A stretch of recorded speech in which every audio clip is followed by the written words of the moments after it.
Please, someone help. My daughter can't breathe, begged the billionaire CEO, his voice trembling with fear.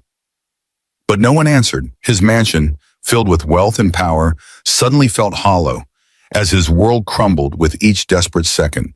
Then, just as hope seemed lost, a quiet voice cut through the panic and changed everything. Hello, my beautiful family. Welcome back. If this is your first time watching one of our videos, we'd love for you to hit that subscribe button.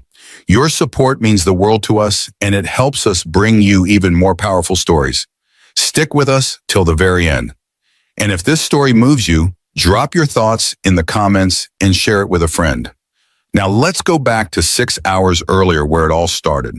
Larry had stood in his corner office on the 63rd floor, Manhattan sprawling beneath him like a kingdom awaiting orders.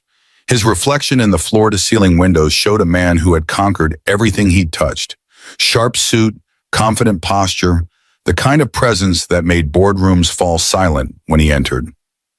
Gentlemen, the acquisition is final, Larry said into the speakerphone, his voice smooth as aged whiskey. Contract signed. We move forward tomorrow. Cheers erupted from the conference call.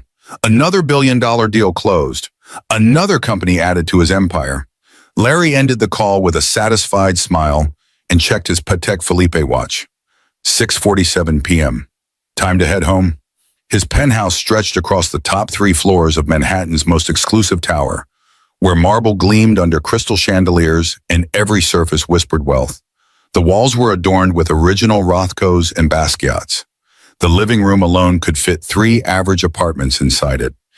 This wasn't just a home, it was a monument to everything Larry Smith had built from nothing. When he walked through the door that evening, Becca ran to him, her small arms wrapping around his legs. Daddy, look what I made! His 9-year-old daughter held up a crayon drawing of their family, stick figures holding hands under a bright yellow sun. Larry scooped her up, kissing her forehead. It's beautiful, sweetheart. Just like you. Everything was perfect, controlled, exactly as he'd planned it. He didn't know that in 2 hours his world would shatter. At 8:43 p.m., Becca was practicing piano in the music room, her fingers stumbling through a Mozart piece her instructor had assigned. Larry sat in his study reviewing quarterly reports, the sound of her playing drifting pleasantly through the open door. Then the music stopped. Not gradually, suddenly, like someone had cut the strings. Larry looked up from his laptop. Becca? Silence. A chill crept down his spine. He stood, moving toward the music room. Becca. Honey? That's when he heard it, a thin, desperate wheezing sound. He found her collapsed beside the piano bench, her small body curled on the Persian rug, her face already pale, lips tinged with blue. Her chest heaved violently, fighting for air that wouldn't come. Becca! Larry dropped to his knees, his hands shaking as he pulled her into his arms. Baby, what's wrong? Talk to me! Her eyes were wide with terror, one hand clawing at her throat. The wheezing grew worse, a horrible rattling sound that made his blood turn to ice. Asthma attack. Severe. Larry's mind raced. The inhaler. Where was her emergency inhaler? He spotted it on the side table, grabbed it with trembling hands, and pressed it to her lips. 1 pump. 2. But his hands were shaking so badly he couldn't position it correctly. Was he doing it right? Why wasn't it working? Hold on, sweetheart. Hold on. His voice cracked. He fumbled for his phone, nearly dropping it. Dialed 911. All circuits are busy. Please try your call again later. No. He tried again. Same automated message. The city's emergency lines were overloaded. Some kind of system failure he'd heard about on the news but never imagined would affect him. Larry scrolled frantically through his contacts. Dr. Harrison, his family physician. Straight to voicemail. Dr. Chen, the pediatric specialist who treated Becca since birth. No answer. His personal assistant. Voicemail. Time seemed to slow down, each second stretching into agonizing eternity. Becca's breathing grew shallower, more desperate. Her fingernails were turning blue. Please, Larry heard himself begging into the phone, leaving another voicemail. Please, someone help. My daughter can't breathe. All his money, all his connections, all his power.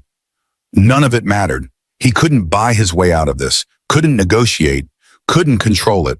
His daughter was dying in his arms, and he was completely, utterly helpless. Sweat poured down his face. His vision blurred with tears. His hands shook so violently he could barely hold her. The marble floors felt cold beneath his knees. The same floors he'd imported from Italy. The same floors that had cost more than most people earned in a year. Meaningless. All of it meaningless. "Somebody help us!" he screamed into the empty penthouse. "Please!" Becca's eyes began to flutter closed. No, not like this. He couldn't lose her. Then from the doorway leading to the kitchen, a figure appeared. Diana Roberts moved with the kind of calm that only comes from having walked through fire before.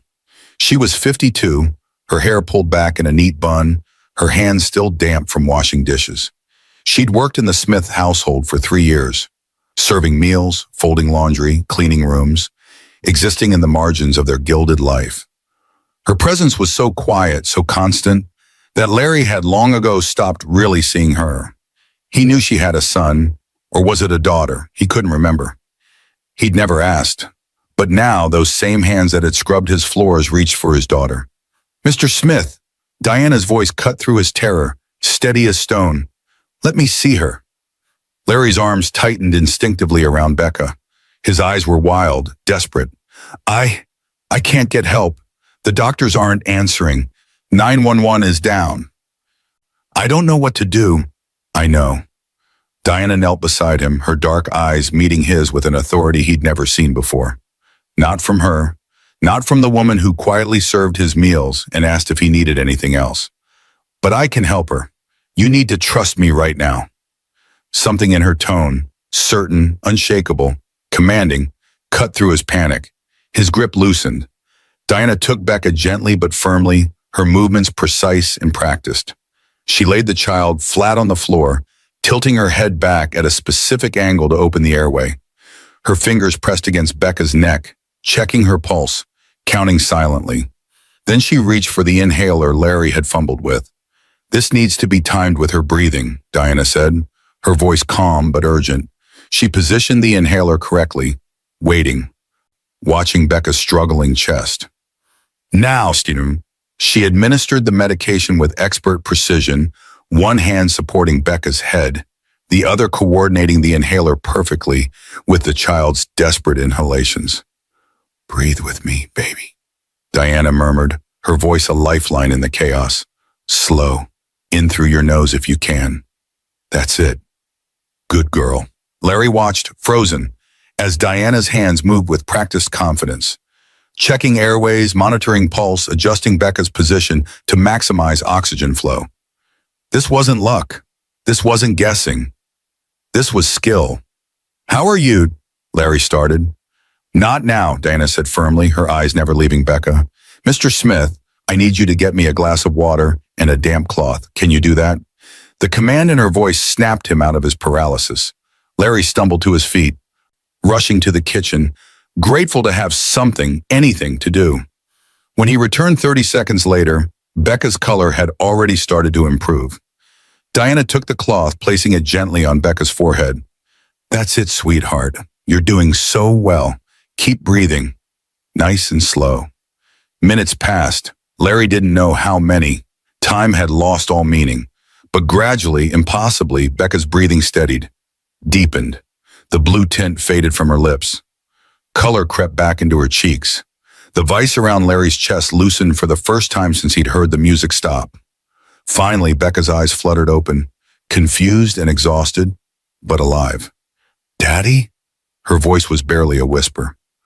Larry's breath caught in a sob. He reached for her hand, squeezing it gently. "I'm here, baby. I'm right here." Diana smiled down at Becca, brushing sweat-soaked hair from the child's forehead with a tenderness that made Larry's throat tighten. "There you are," she whispered. "You gave us quite a scare." Becca's gaze drifted to Diana, recognition and confusion mixing in her tired eyes. "Miss Diana, you helped me?" "I did, and you were very brave." Diana stood slowly, smoothing her uniform with those same capable hands. She turned to Larry, her voice returning to its usual quiet professionalism. "She'll be okay now, Mr. Smith. When the phone lines come back up, you should still call Dr. Chen. Have him check her over. Make sure she rests tonight. No excitement, plenty of water. She turned to leave to return to the kitchen, to disappear back into the invisible spaces of his home as if nothing extraordinary had just happened. But Larry couldn't move, couldn't speak, couldn't process what he'd just witnessed. He stared at Diana Roberts, this woman he'd seen every single day for 3 years, whose presence he'd taken for granted, like the air he breathed, whose name he barely remembered to use, and realized he didn't know her at all. "Diana," he finally managed, his voice hoarse. "How did you—" She paused in the doorway and her back to him.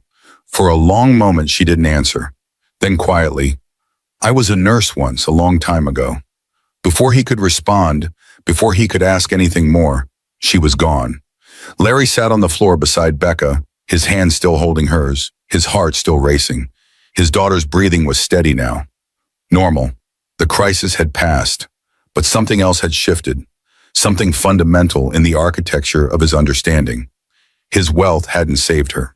His power hadn't saved her. His connections, his influence, his carefully cultivated network of the best doctors and specialists money could buy. None of it had mattered when it truly counted. The woman who had saved his daughter's life was the same woman he'd never bothered to know. The same woman whose birthday he'd never asked about. The same woman he'd reminded once irritably to use the back staircase instead of the main one. Shame burned hot in his chest. Larry looked around his penthouse, the imported marble, the priceless art, the custom furniture, and for the first time in his life, it all felt hollow, empty, like a beautiful cage he'd built around himself without realizing he was trapped inside. His daughter stirred in his arms, her small hands squeezing his fingers. "I love you, Daddy," she whispered. "I love you too, sweetheart," he said, his voice breaking. "So much." But even as he held her, even as relief flooded through him, Larry couldn't stop thinking about Diana, about the secrets she carried, about the person she'd been before she'd become invisible in his home. He didn't yet know her full story, the years of medical training, the career she'd abandoned, the tragedy that had reshaped her path. He didn't know that she'd once saved lives in emergency rooms before fate forced her into a different kind of service. He didn't know that she'd been hiding in plain sight all along, carrying skills and wisdom he'd never thought to ask about. But he was beginning to understand something else. His life, his perfect, controlled, meticulously planned life, was built on blindness. He'd been so focused on commanding his empire that he'd never learned to see the people who made his world possible. And tonight, that blindness had almost cost him everything.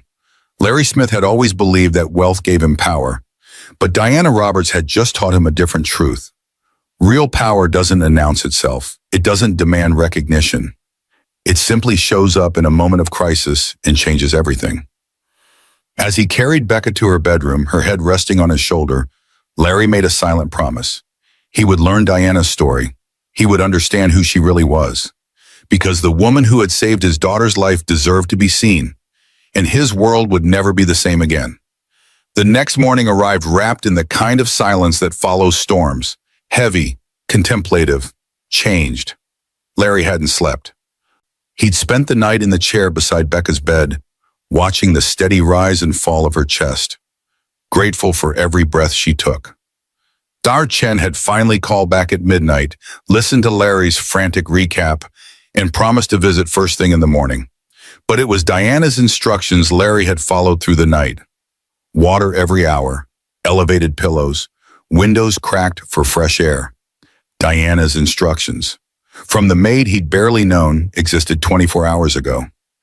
As dawn light crept through the floor-to-ceiling windows, Larry heard movement in the kitchen. The familiar sounds of breakfast preparation, cabinet doors opening, the coffee maker gurgling to life, the soft clink of dishes. Diana already at work, as if nothing had happened, as if she hadn't saved his daughter's life. Larry rose quietly, careful not to wake Becca, and made his way toward the kitchen. He found Diana at the counter cutting fresh fruit with practiced precision. She wore the same simple gray uniform she always did, her hair pulled back in that neat bun. The morning light caught the silver strands threaded through the black. Had they always been there? Had he never noticed? "Mr. Smith," Diana looked up, her expression neutral, professional. You're up early. I'm preparing breakfast. Oatmeal for Miss Becca, something gentle on her system. Coffee for you. It'll be ready in 10 minutes. Diana. Larry's voice came out rougher than intended. We need to talk. Something flickered across her face. Was it fear? Resignation? But she simply nodded, setting down the knife. Of course, sir. You were a nurse. Yes, sir. A long time ago. How long? Diana's hands stilled on the counter. For a moment, Larry thought she wouldn't answer. Then quietly, 15 years. I worked in emergency medicine for 15 years before I came here. 15 years. Larry felt the weight of that number. Why didn't you ever tell me? You never asked, Mr. Smith. There was no accusation in her voice, just simple fact. And it wasn't relevant to my position here. Wasn't relevant. Larry thought about all the times he'd reminded her to use coasters, to fold his shirts a certain way, to make sure the refrigerator was stocked with his preferred brand of sparkling water. Trivial demands for someone who'd once held lives in her hands. What happened? He asked. Why did you leave nursing? Diana's shoulders tensed almost imperceptibly. She turned back to the cutting board. Her movement slower now. That's a long story, Mr. Smith, and I have breakfast to prepare. Please. The words surprised them both. Larry couldn't remember the last time he'd said please to Diana. I want to understand. Diana's hand stopped moving. She stood there, back to him, silent for so long that Larry thought she'd refuse. Then she spoke, her voice soft but steady. I had a son, Marcus. He was 17. Had. Past tense. Larry's chest tightened. Marcus was everything to me, Diana continued, still not turning around. Smart, funny, full of dreams. He wanted to be an architect. Used to sketch buildings on every surface he could find. Napkins, newspapers, the backs of my nursing schedules. A small smile touched her lips at the memory. His father left when Marcus was 3, so it was just us. I worked double shifts to save for his college fund. Emergency room nursing pays well if you're willing to work nights, weekends, holidays. I was willing to work anything. She picked up an apple, turning it slowly in her hands. One night I was at the hospital. It was my 14th hour on shift. We'd had 3 trauma cases come in back to back, a car accident, a construction injury, a heart attack. I was exhausted. My supervisor asked if I could stay another 4 hours. We were short-staffed. I said yes. I always said yes. Diana's voice remained steady, but Larry heard something beneath it, something ancient and aching. Marcus called me around midnight. He was at a friend's house studying for finals. He asked if I could pick him up. It was raining and the buses weren't running that late. I told him I couldn't leave work. I told him to call a cab, that I'd reimburse him when I got home. The apple slipped from her hands, rolling across the counter. Diana didn't reach for it. He didn't call a cab. He decided to walk. It was only 2 miles. He thought he'd be fine. Larry's throat constricted. He knew where this was going. A drunk driver ran a red light at the intersection 3 blocks from our apartment. Marcus didn't see it coming. He died before the ambulance arrived. Diana's hands gripped the counter's edge. I was at the hospital saving strangers while my son died alone in the rain. The silence that followed was profound, terrible. Diana, Larry whispered. I'm so sorry. She nodded, still not turning around. The hospital offered counseling, time off. They were understanding. But every time I put on my scrubs, every time I walked through those emergency room doors, all I could see was Marcus. All I could think was, I chose this job over him. I chose other people's children over my own son. That's not fair to yourself, Larry said. You were helping people. You couldn't have known. Couldn't I? Diana finally turned to face him, and Larry saw tears tracking silently down her cheeks. I knew he needed me. He called and asked for help, and I chose work. Just like I'd chosen work for 17 years. I thought I was building a better future for him, but I was missing his present. Missing him. She wiped her eyes with the back of her hand, a gesture so human, so raw, that Larry had to look away from the intensity of it. After the funeral, I couldn't go back. Every patient that reminded me of what I'd lost. Every save felt hollow because I couldn't save the one person who mattered most. I quit, sold our apartment, Everything reminded me of him. Diana's voice grew quieter. I had some savings, but not enough. Hospital bills, funeral costs, debt Marcus's father left behind that I'd been paying off. The money ran out faster than I expected. So you became a maid. I became invisible, Diana corrected softly. That's what I needed. To disappear into someone else's life. To serve without being seen. To exist without having to explain or remember or feel. She picked up the knife again, her hands resuming their work with automatic precision. Your previous housekeeper was retiring. The agency sent me. You hired me without asking many questions. I was grateful for that. Larry thought back 3 years trying to remember Diana's interview. He couldn't. He'd probably been on a conference call, barely glancing up, letting his assistant handle the details. Just another hiring decision in a life full of them. For 3 years, Diana continued, slicing strawberries with mechanical efficiency. I've cleaned your home, cooked your meals, existed in the background. It was exactly what I needed. Quiet, simple, safe. But you kept your skills, Larry said. Your medical training, you didn't forget.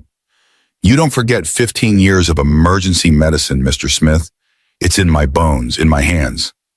Diana held up her fingers, studying them as if seeing them for the first time. Last night, when I heard Miss Becca struggling to breathe, I didn't think, I just moved. Muscle memory, training. The part of me I thought I'd buried came back. You saved her life. I did my job.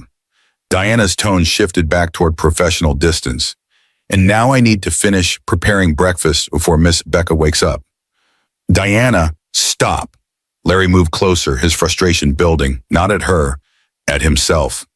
You saved my daughter's life. You don't get to brush that off and go back to cutting fruit like nothing happened. What would you like me to do, Mr. Smith? Diana met his eyes, and for the first time he saw steel beneath her quiet exterior. Would you like me to accept your gratitude, your praise? Should I expect a raise, a promotion? Should I tell Miss Becca that I once had a son too, and that saving her broke open everything I've been trying to keep closed for 3 years? The words hung between them, sharp and true. I don't need recognition, Diana said more gently. I need to do my job. I need routine. I need the simplicity of knowing my place and staying in it. That's what keeps me together, Mr. Smith.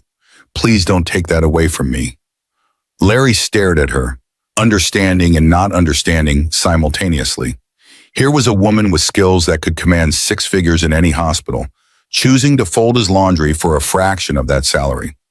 Here was someone who'd once run toward emergencies, now hiding in the margins of his life. Not because she had to, but because she needed to. I won't tell Miss Becca, Diana added quietly, about my past, about Marcus. Children don't need to carry adults' grief. She should just think I knew some first aid. That's enough. Is it? Larry asked. Is it enough for you to keep pretending you're less than you are?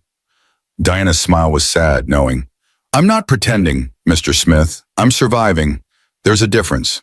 She turned back to the stove, adjusting the heat under the oatmeal, and Larry recognized the gesture for what it was, a dismissal, a boundary being drawn. She'd given him her story more than she'd given anyone in 3 years, he suspected, but she wouldn't let him fix it, wouldn't let him transform her tragedy into some redemptive arc that made him feel better about his own blindness. The coffee's ready, Diana said, her voice returning to its usual gentle professionalism. I'll bring your cup to the dining room with breakfast in 5 minutes. Will you be eating with Miss Becca this morning? Yes, Larry said quietly. I will. Very good, sir. Larry stood there a moment longer, wanting to say something more, something that would bridge the chasm between them. But what could he say? That he was sorry for her loss, for overlooking her, for building a life so insulated that he'd never considered the complex human beings who made it possible. All of it felt inadequate, so he simply nodded and turned to leave. Mr. Smith? He paused at the doorway. Thank you for asking, Diana said, still facing the stove. About my past. Most people don't. I should have asked 3 years ago. Perhaps, Diana adjusted the flame on the burner. But you're asking now, that counts for something. Larry returned to Becca's room, his mind churning. His daughter was awake, sitting up in bed, looking pale but alert. "Daddy, is Miss Diana making breakfast?" "She is, sweetheart. She saved me, didn't she?" Becca's eyes were wide, solemn with a child's intuitive wisdom. "I remember, when I couldn't breathe. She made it better." "Yes," Larry said, sitting on the edge of her bed. "She did." "She's really nice," Becca said simply. "I like her." "You like her," Larry thought. "But have you ever really seen her? Have I taught you to see the people who serve us, or have I taught you my own blindness?" Dr. Chen arrived an hour later, examined Becca thoroughly, and pronounced her recovered with instructions to monitor her closely and adjust her asthma management plan. Diana served them all tea in the living room. Doctor, patient, grateful father. Then quietly excused herself to clean the kitchen. Through it all, she remained what she'd always been, present but invisible, capable but unassuming, essential but overlooked. Except now, Larry saw her, and he couldn't unsee what he'd discovered. As Dr. Chen left and Becca napped again, Larry found himself standing in the hallway outside the kitchen, listening to the sounds of Diana working. Running water, the gentle clink of dishes, the soft hum of a woman who'd learned to find peace in the mundane. She'd asked him not to change anything, not to complicate her carefully constructed invisibility, but Larry knew with absolute certainty that everything had already changed. He just didn't yet know what to do about it. The days that followed moved with a strange, dreamlike quality, familiar rhythms hiding fundamental shifts beneath their surface.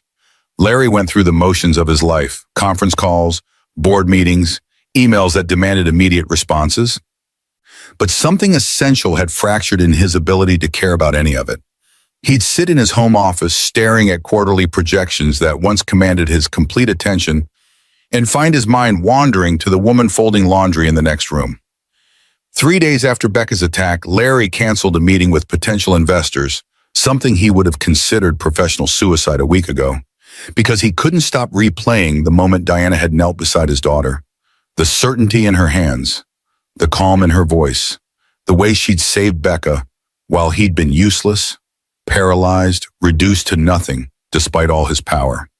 He'd built an empire on the belief that wealth created control, that money bought solutions, that influence meant power. Diana Roberts had shattered that illusion in 15 minutes now.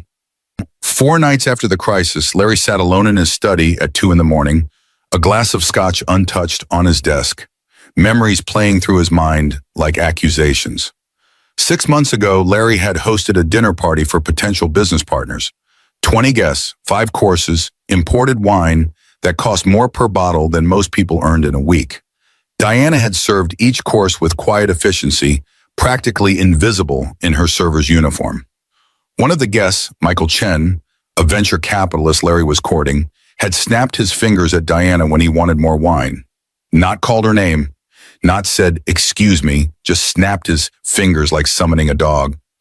And Larry had said nothing, hadn't even noticed really. Diana had simply refilled the glass and moved on. But he remembered now. Remembered the gesture with sudden, burning clarity. Remembered how Diana's expression hadn't changed, hadn't shown even a flicker of the humiliation she must have felt. How many times had Larry himself done something similar? Not snapping fingers, perhaps, but dismissing her presence, talking over her, forgetting she was even in the room? How many times had he discussed private business matters, confidential deals, personal problems, while she served dinner, as if she were furniture that couldn't hear, couldn't understand, couldn't matter? The shame of it made his stomach turn. 1 year ago, Diana had requested a day off, the only one she'd asked for since starting. Larry's assistant had mentioned it in passing during a morning briefing. "The maid needs next Thursday off," she'd said. Something about an appointment. "Fine," Larry had replied without looking up from his phone. "Tell her to arrange coverage." That was it, the extent of his consideration. He'd never asked what the appointment was for, never wondered if it was important, never considered that it might have been the anniversary of her son's death, and she'd needed to visit his grave. He'd treated her request like a minor scheduling inconvenience. Christ, what kind of person had he become? 2 years ago, shortly after Diana started working for him, she'd done something small, made Becca's favorite cookies without being asked, after overhearing that Becca had a bad day at school. Larry had been pleased, certainly, had told Diana good work in passing, but he'd never asked how she knew chocolate chip cookies with sea salt were Becca's favorite. Never wondered what kind of attention, what kind of care it took to notice and remember such details about a child who wasn't her own. He'd simply accepted the gesture as what he paid her for. Service. Invisible, unacknowledged labor that made his life run smoothly. Larry stood from his desk, restless, and moved to the window. Manhattan glittered below him, a kingdom he'd conquered through ruthlessness, strategy, and an unshakable belief in his own superiority. From up here, people looked like ants, insignificant, interchangeable. How many Dianas had he stepped over on his way to this view?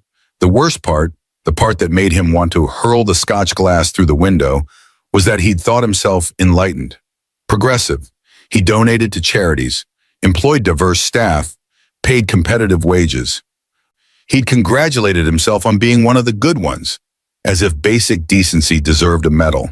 But beneath all that performance, he'd still seen the world through a hierarchy of worth determined by wealth and status. CEOs at the top, service workers at the bottom, value measured by income, education, social capital. Diana had operated within his home for 3 years with skills that could save lives.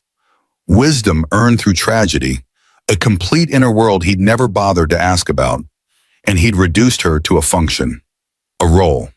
A service provider who existed to make his life easier. The power dynamics were so deeply embedded in his worldview that he hadn't even recognized them as dynamics. They were just the way things were, natural, inevitable, except they weren't natural. They were constructed by people like him, for people like him.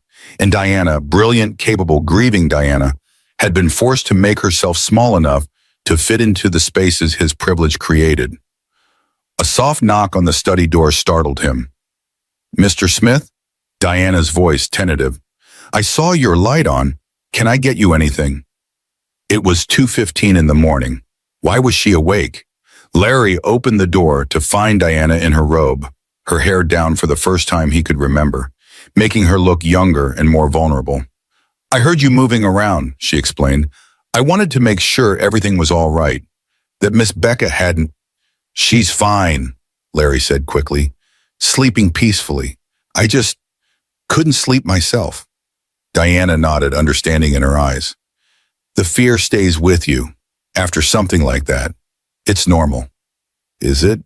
Larry's laugh was bitter. "I keep replaying it. How helpless I was, how nothing I'd built or achieved mattered when it counted." "It mattered to Miss Becca that her father was there," Diana said gently, "that he loved her enough to panic. Children know the difference between absence and presence." The words landed with unexpected weight. Diana would know about absence, wouldn't she? About being present for strangers while her son needed her. "Can I ask you something?" Larry said. "And I want you to be honest." Diana's expression grew cautious. "Of course, Mr. Smith." "Do you hate me?" The question surprised them both. Diana blinked, clearly not expecting it. "Hate you?" she repeated. "Why would I hate you?" "For how I've treated you. For never seeing you. For—" Larry gestured helplessly. "For all of it." Diana was quiet for a long moment, her dark eyes studying him with an intensity that made him want to look away. Finally, she spoke. "Mr. Smith, you've never been cruel to me. You pay fairly. You don't make unreasonable demands. You say thank you when you remember to. That's more than many people in your position offer." She paused. "But if you're asking whether I wish you'd seen me as a whole person, rather than a function these past 3 years, yes, I do wish that." The honesty of it stung more than anger would have. "You have every right to hate me," Larry said quietly. "Hate takes energy I don't have," Diana replied with a sad smile. "And what would it accomplish? You're not malicious, Mr. Smith. You're just accustomed to a certain way of seeing the world. Most wealthy people are. It's not personal." "That makes it worse," Larry said. "If I'd been actively cruel, I could change that behavior. But this is about my entire worldview, about power structures I benefit from without even thinking about them." "Yes," Diana agreed simply, "it is." Her lack of comfort or reassurance was somehow more powerful than anger. She wasn't going to make this easier for him, wasn't going to absolve him or tell him he wasn't that bad. She was simply stating facts, allowing him to sit with the discomfort of his own realization. I don't know how to fix this, Larry admitted.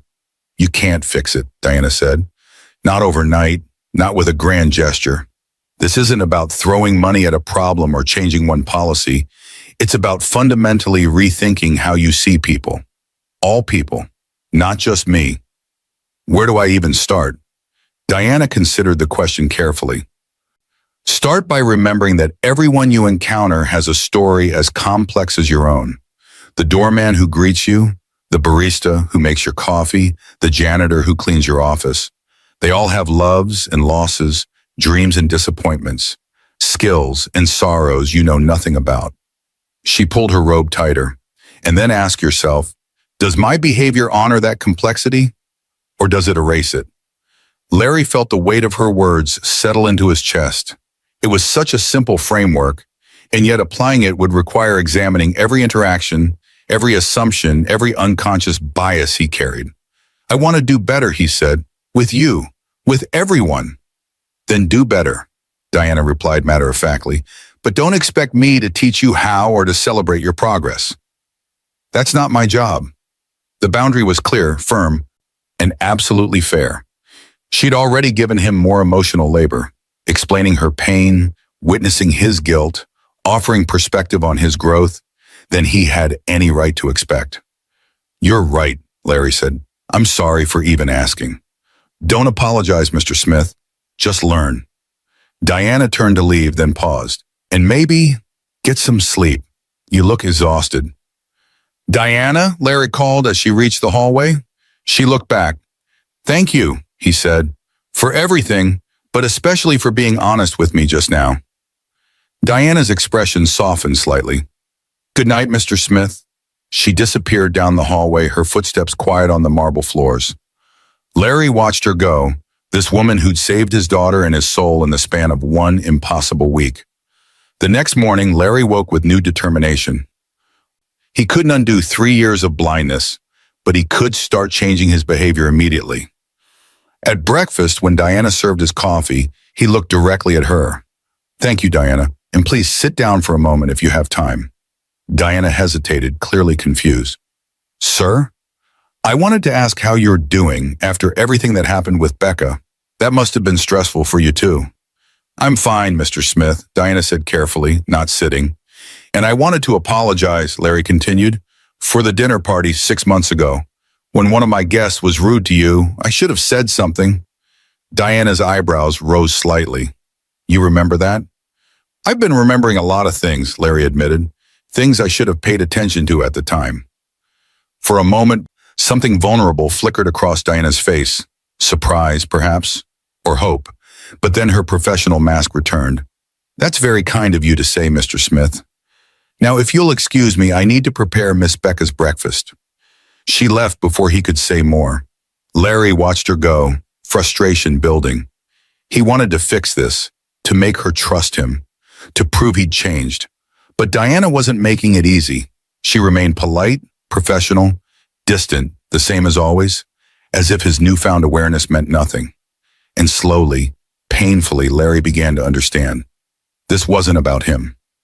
Diana's guardedness wasn't a problem for him to solve. It was a boundary she'd earned the right to maintain. She'd opened up once about her past, given him that gift of vulnerability, and now she was closing the door again, protecting herself. Because Larry's realization, however genuine, didn't erase 3 years of being invisible, didn't undo the power imbalance that still existed between them. He was still her employer. She was still dependent on his goodwill for her livelihood. His growth was real, but it didn't automatically entitle him to her trust. She would continue doing her job with quiet dignity. She would be polite and professional, but she wouldn't reward his belated awareness with intimacy or approval. And that, Larry realized, was exactly as it should be.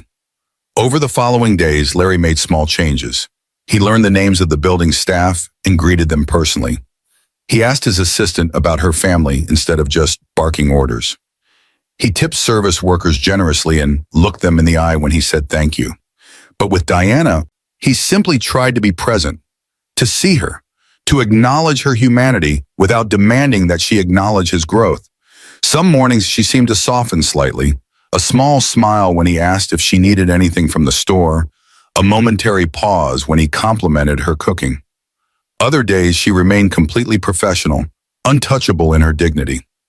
Larry learned to accept both, to let her set the pace, to understand that his journey toward becoming a better person wasn't about receiving forgiveness or gratitude from the people he'd harmed through his ignorance. It was simply about doing the work. And slowly, painfully, fundamentally, Larry Smith began to change. But the real question remained, would change be enough? Could a man who'd spent 35 years building walls of privilege truly learn to see beyond them? Dinah seemed unconvinced. She continued her work with the same quiet grace, neither encouraging nor dismissing his efforts. And in that silence, Larry found his greatest teacher. 2 weeks after the crisis, Larry found himself doing something he'd never done before, lingering in the kitchen while Diana worked. It started accidentally. Blam. He'd come downstairs for water and found Diana preparing lunch, humming softly to herself, a melody he didn't recognize but found oddly comforting.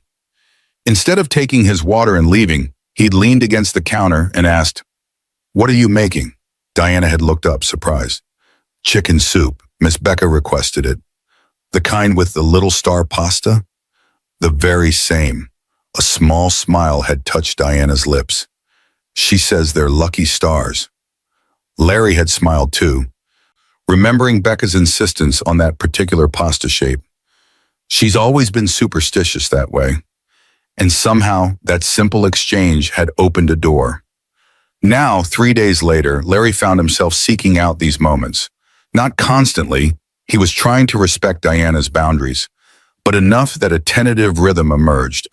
Morning coffee conversations that stretched a few minutes longer.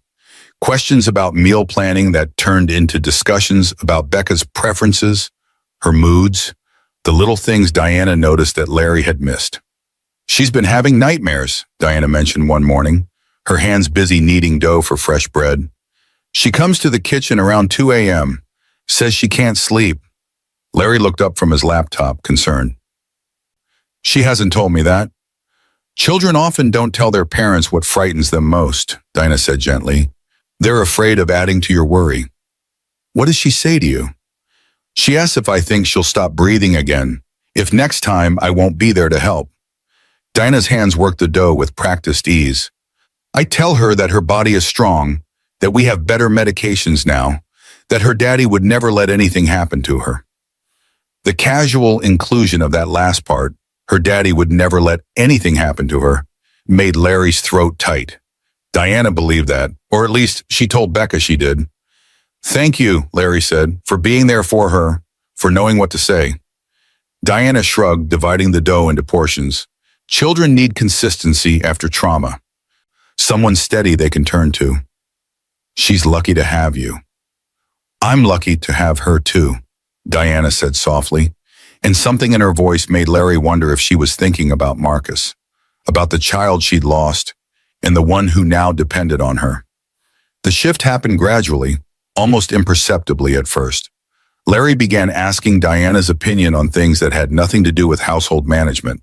What she thought about Becca's new school assignment, whether he should accept a speaking engagement that would take him away for 3 days, how to handle a disagreement Becca had with a friend. Diana's answers were always thoughtful, nuanced in ways that surprised him. She had a way of cutting through complexity to reach the heart of matters, a skill likely honed in emergency rooms where split-second decisions meant the difference between life and death. "Miss Becca doesn't need you to solve her problems with Jasmine," Diana said one afternoon when Larry had asked for advice. "She needs you to listen and validate her feelings.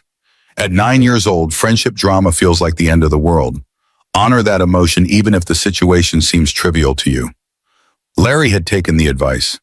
That evening, instead of offering solutions, he'd simply listened as Becca tearfully explained that Jasmine had shared a secret with another girl. He'd held her while she cried and told her that betrayal hurt, no matter how small it seemed. Becca had fallen asleep in his arms, peaceful for the first time in days. The next morning, he'd thanked Diana. She'd simply nodded, returning to folding laundry as if she hadn't just taught him more about parenting than he'd learned in 9 years. Becca's attachment to Diana deepened as well, in ways that were both touching and slightly heartbreaking. She'd always liked Diana well enough, appreciated the cookies and the gentle reminders to clean her room. But now Becca sought Diana out actively. She'd wander into the kitchen while Diana cooked, asking questions about ingredients and techniques. She'd follow Diana while she cleaned, chattering about school and friends and the book she was reading. "Miss Diana, do you think mermaids are real?" Becca asked one Saturday afternoon, perched on a kitchen stool while Diana chopped vegetables. "I think the world is full of mysteries we haven't discovered yet," Diana replied diplomatically. "So who's to say?" "That's what I think too." Becca's face lit up. "Daddy says mermaids are scientifically impossible, but he also said I couldn't hold my breath for 2 minutes, and I totally can." Diana laughed, a sound Larry realized he had rarely heard. It was warm, genuine, transformative. "Your daddy is very smart about many things, but he doesn't know everything." "Nobody knows everything," Becca declared with 9-year-old wisdom. "That's why we have to keep asking questions." Exactly right. Larry, working in his study with the door open, found himself smiling at their exchange. Becca was learning from Diana in ways she'd never learned from him, learning about gentleness, about quiet strength, about how to find joy in simple things. But it was the nighttime that revealed the true depth of Becca's attachment. Larry discovered it by accident one night, coming downstairs for water at 1 a.m. He found Becca curled up on the kitchen floor, her head in Diana's lap, while Diana stroked her hair and hummed that same melody he'd heard weeks ago. "Shh, baby girl," Diana murmured. "The bad dreams can't hurt you here." "What if I stop breathing again and you're just there?" "Then your daddy will be there, or the doctors, or the new inhaler we have. You're surrounded by people who will keep you safe."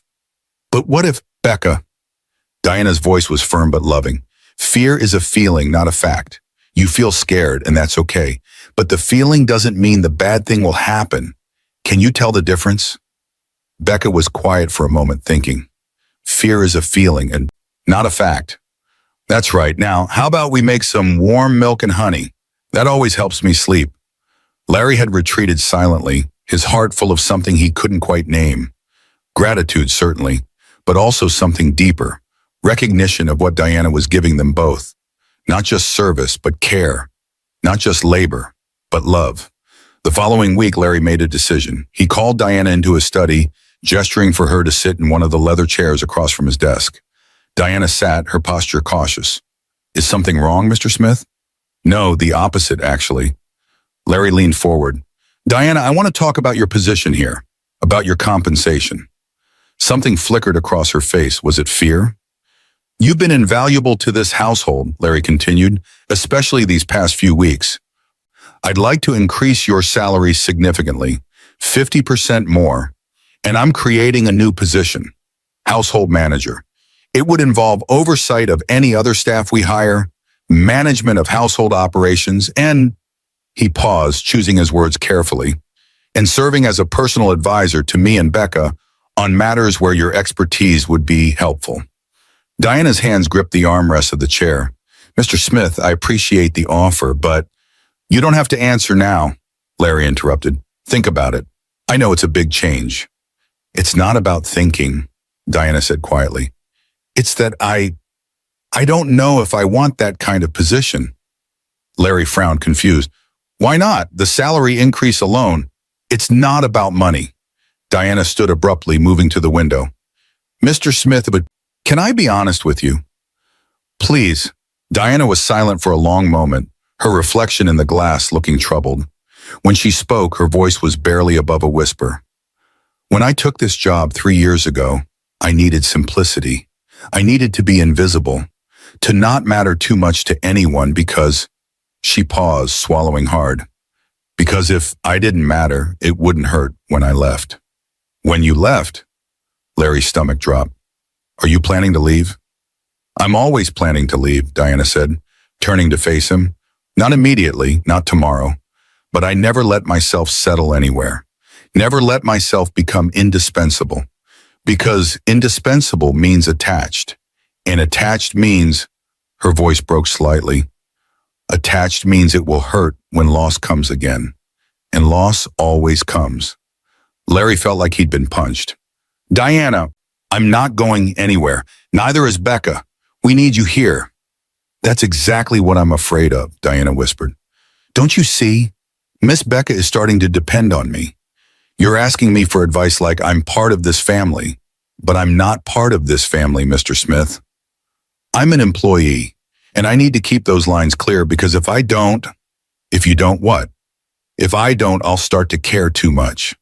Diana's eyes were bright with unshed tears. I'll start to love that little girl upstairs like she's my own. I'll start to invest in her future and worry about her happiness and feel responsible for her well-being. And when something inevitably changes, when you don't need me anymore, or when I decide I need to move on, it will destroy me. Again.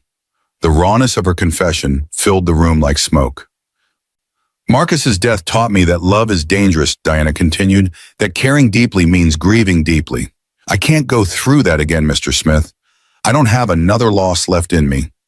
So I keep things simple. I do my job. I maintain boundaries. I prepare for the day when I'll leave, because that day always comes.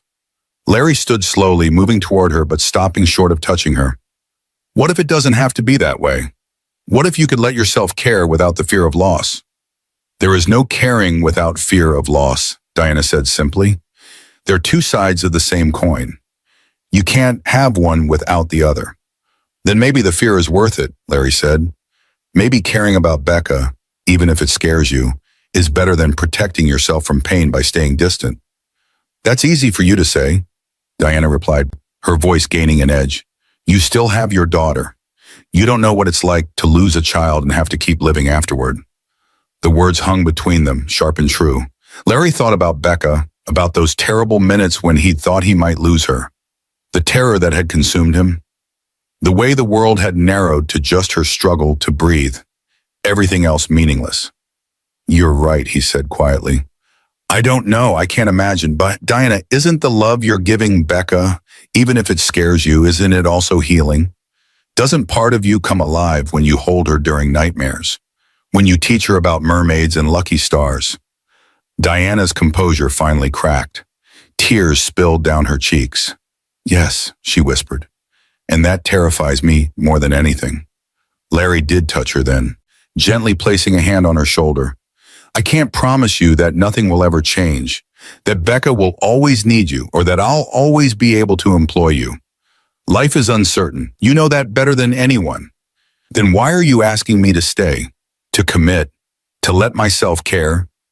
Because Becca needs you, not just as an employee, but as someone who loves her, someone who sees her completely and shows up for her completely. Larry paused.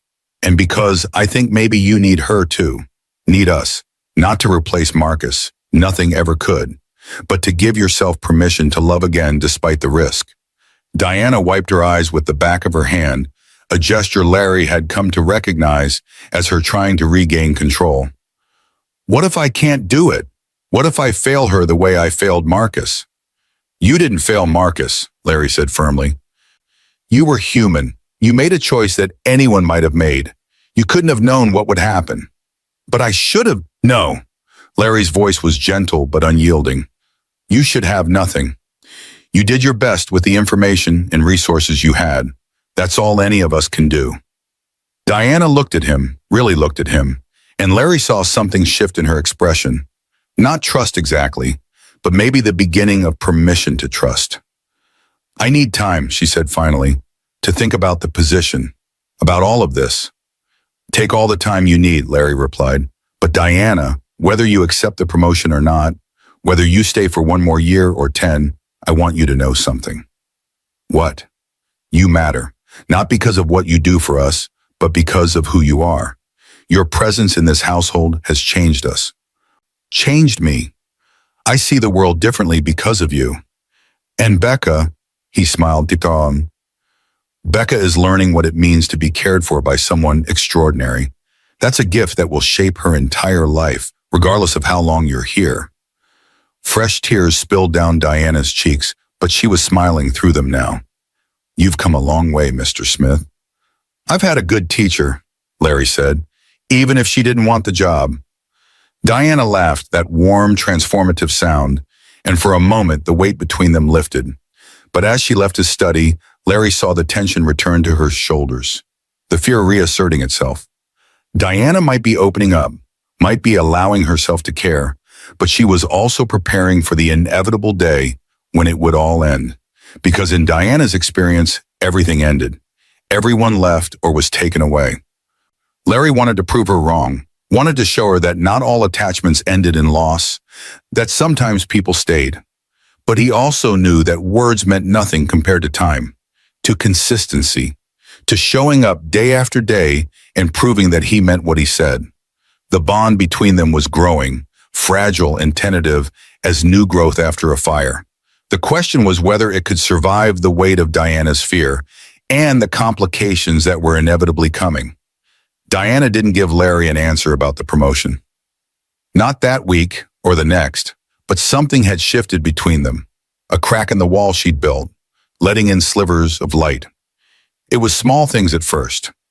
Diana accepting his offer to sit during their morning conversations instead of standing, her occasionally sharing an opinion without being asked. The way she'd started saying Larry instead of Mr. Smith when Becca wasn't around, after he'd requested it for the third time. It feels strange, she'd admitted, informal. We're past formality, don't you think? Larry had replied. After everything. Diana had considered this, then nodded. Perhaps we are. But it was 3 weeks after their conversation in his study when Diana finally opened the door wider. It happened on a Sunday afternoon. Becca was at a friend's birthday party, leaving the penthouse unusually quiet. Larry had planned to catch up on work, but found himself restless, wandering to the kitchen where Diana was preparing dinner for the week ahead. Can I help? He asked. Diana looked up from the vegetables she was chopping, surprise flickering across her face. Help? I know my way around a knife, Larry said.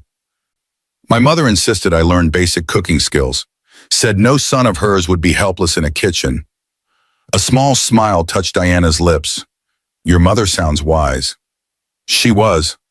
Larry moved to the sink to wash his hands. She died when I was 23. Breast cancer.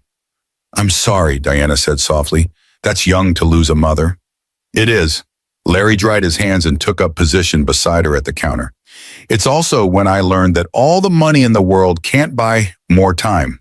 She had the best doctors, the best treatments, and it still wasn't enough. Diana handed him a cutting board and pointed to a pile of carrots. Julienne? I'll do my best. They worked in companionable silence for several minutes, the rhythmic sound of knives against cutting boards filling the kitchen. It was peaceful in a way Larry hadn't experienced before. Productive quiet shared with someone he was beginning to trust. Can I ask you something? Larry said finally. And you can tell me to mind my own business if you want. Diana's hands stilled momentarily, then resumed their work. Ask. The nursing. You said you worked emergency medicine for 15 years. That's a long career. Where did you train? Mount Sinai, Diana said. I did my nursing degree there, then specialized in emergency and trauma care. Larry's hand stopped moving. Mount Sinai was one of the top medical schools in the country. That's impressive, competitive. I was a good student, Diana said simply, and I was driven. My mother cleaned houses her whole life, raised 3 kids alone after my father left. I watched her come home every night with her hands raw and her back aching, and I swore I'd do better. Make her sacrifices mean something. Did she see you graduate? Diana's smile was bittersweet. She did, sat in the front row, cried through the whole ceremony. She died 2 years later. Heart attack. She was only 56. That's young. Poverty ages you, Diana said matter-of-factly. Years of stress, inadequate health care, working multiple jobs. It takes a toll the wealthy don't always see. My mother probably added a decade to her biological age through sheer exhaustion. Larry felt the familiar sting of shame. How many times had he complained about being tired after a long day in his climate-controlled office, with assistants handling his logistics and chefs preparing his meals? What did he know about real exhaustion, the bone-deep weariness of physical labor and financial insecurity? So you became a nurse to honor her sacrifice, Larry said. Says, yes, and because I was good at it. Diana's voice held quiet pride. I was very good at it. I could assess a trauma patient in seconds, prioritize treatments, stay calm when everyone else was panicking.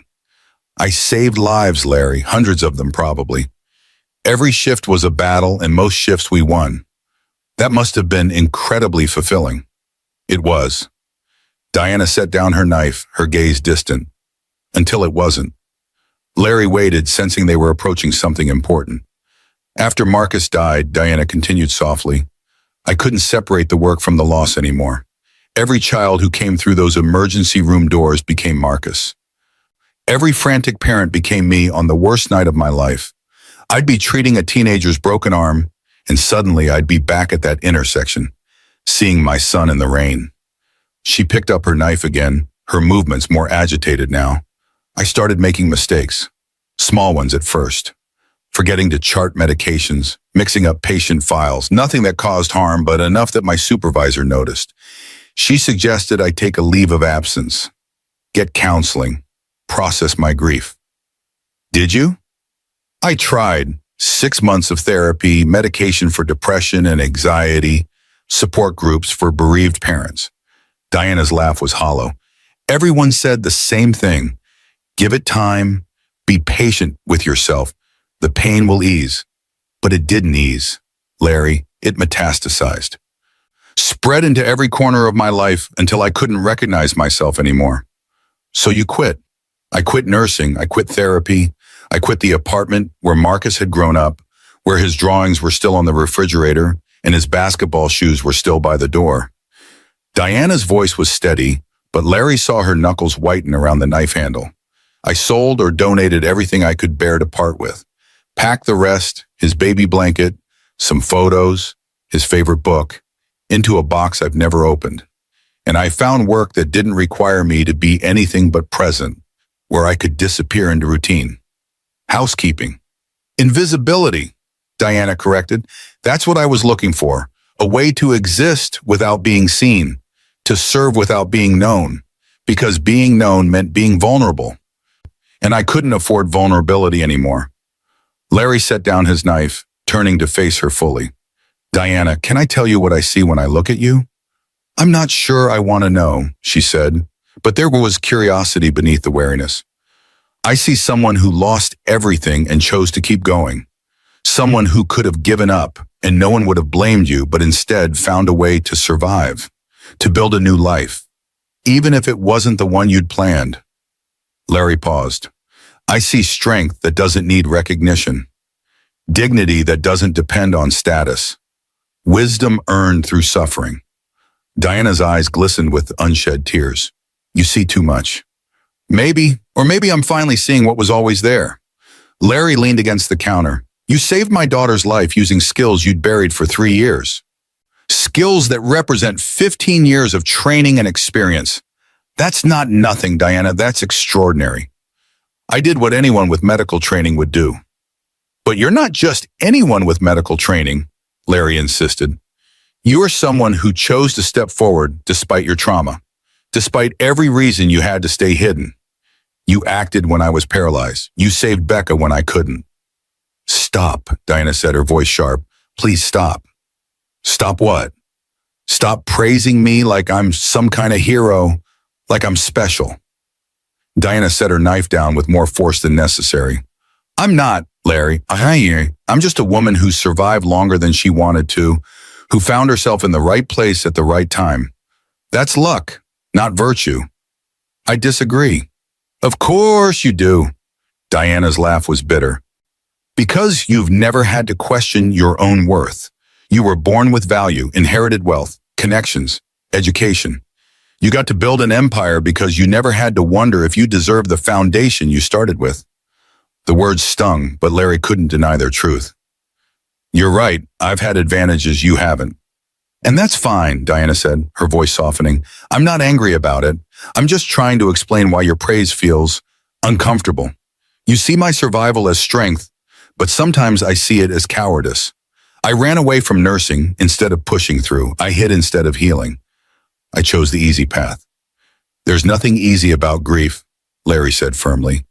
And choosing to survive, choosing to keep going even when you wanted to give up, that is strength. That is courage. Diana shook her head. You don't understand. In the ER, we had a saying, you can't save everyone, but you try anyway. That was the code I lived by for 15 years. But when it came to Marcus, I didn't try. I chose work over my son. I prioritized strangers over the person who mattered most. And now you want to celebrate me for using those same skills to save Becca? It feels like a betrayal of Marcus's memory. The confession hung between them, raw and painful. Larry moved closer, his voice gentle. Diana, you didn't choose work over Marcus. You made a reasonable decision based on the information you had. Your son needed a ride, not emergency intervention. You couldn't have predicted what would happen. But I should have. No.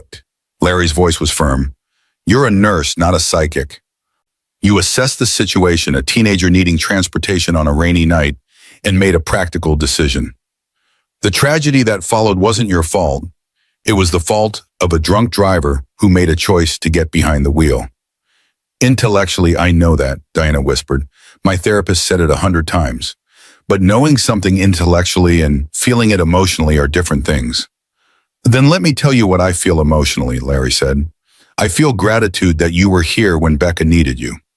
I feel respect for the career you built and the lives you saved. I feel admiration for your ability to keep going after devastating loss. And I feel, he paused, searching for the right words. I feel honored that you've trusted me enough to share your story. Diana wiped her eyes with the corner of her apron. You make it sound noble, but the truth is I didn't want to share it. You just kept pushing. Fair enough, Larry said with a small smile. I can be persistent. Stubborn, Diana corrected, but there was warmth in her voice. They returned to their cutting boards, working in silence again. But this silence felt different, deeper, more connected. Like they'd crossed some invisible threshold into territory neither had expected to explore. Can I ask you something now? Diana said after several minutes. Anything. Why does this matter so much to you? My past, my story. Why do you care? Larry considered the question carefully. Because I spent 3 years not caring. 3 years seeing you as a function instead of a person. And when you saved Becca, I realized what I'd missed. Who I'd missed. He paused. I can't undo those 3 years. But I can try to see you clearly now, to understand who you are beyond the role I assigned you. And what if who I am disappoints you, Diana asked? What if I'm not as strong or wise or special as you want to believe? Then you'll still be Diana, Larry said simply. Still someone who matters. Still someone worthy of being seen. Diana's hands stilled on the cutting board. She was quiet for a long moment, and when she spoke, her voice was thick with emotion. My whole life, people have valued me for what I could do for them. My mother needed me to succeed, so her sacrifices weren't wasted. My patients needed me to save them. Marcus needed me to provide. And now you need me to help with Becca and somehow prove that you've grown as a person. Diana, let me finish, she said gently.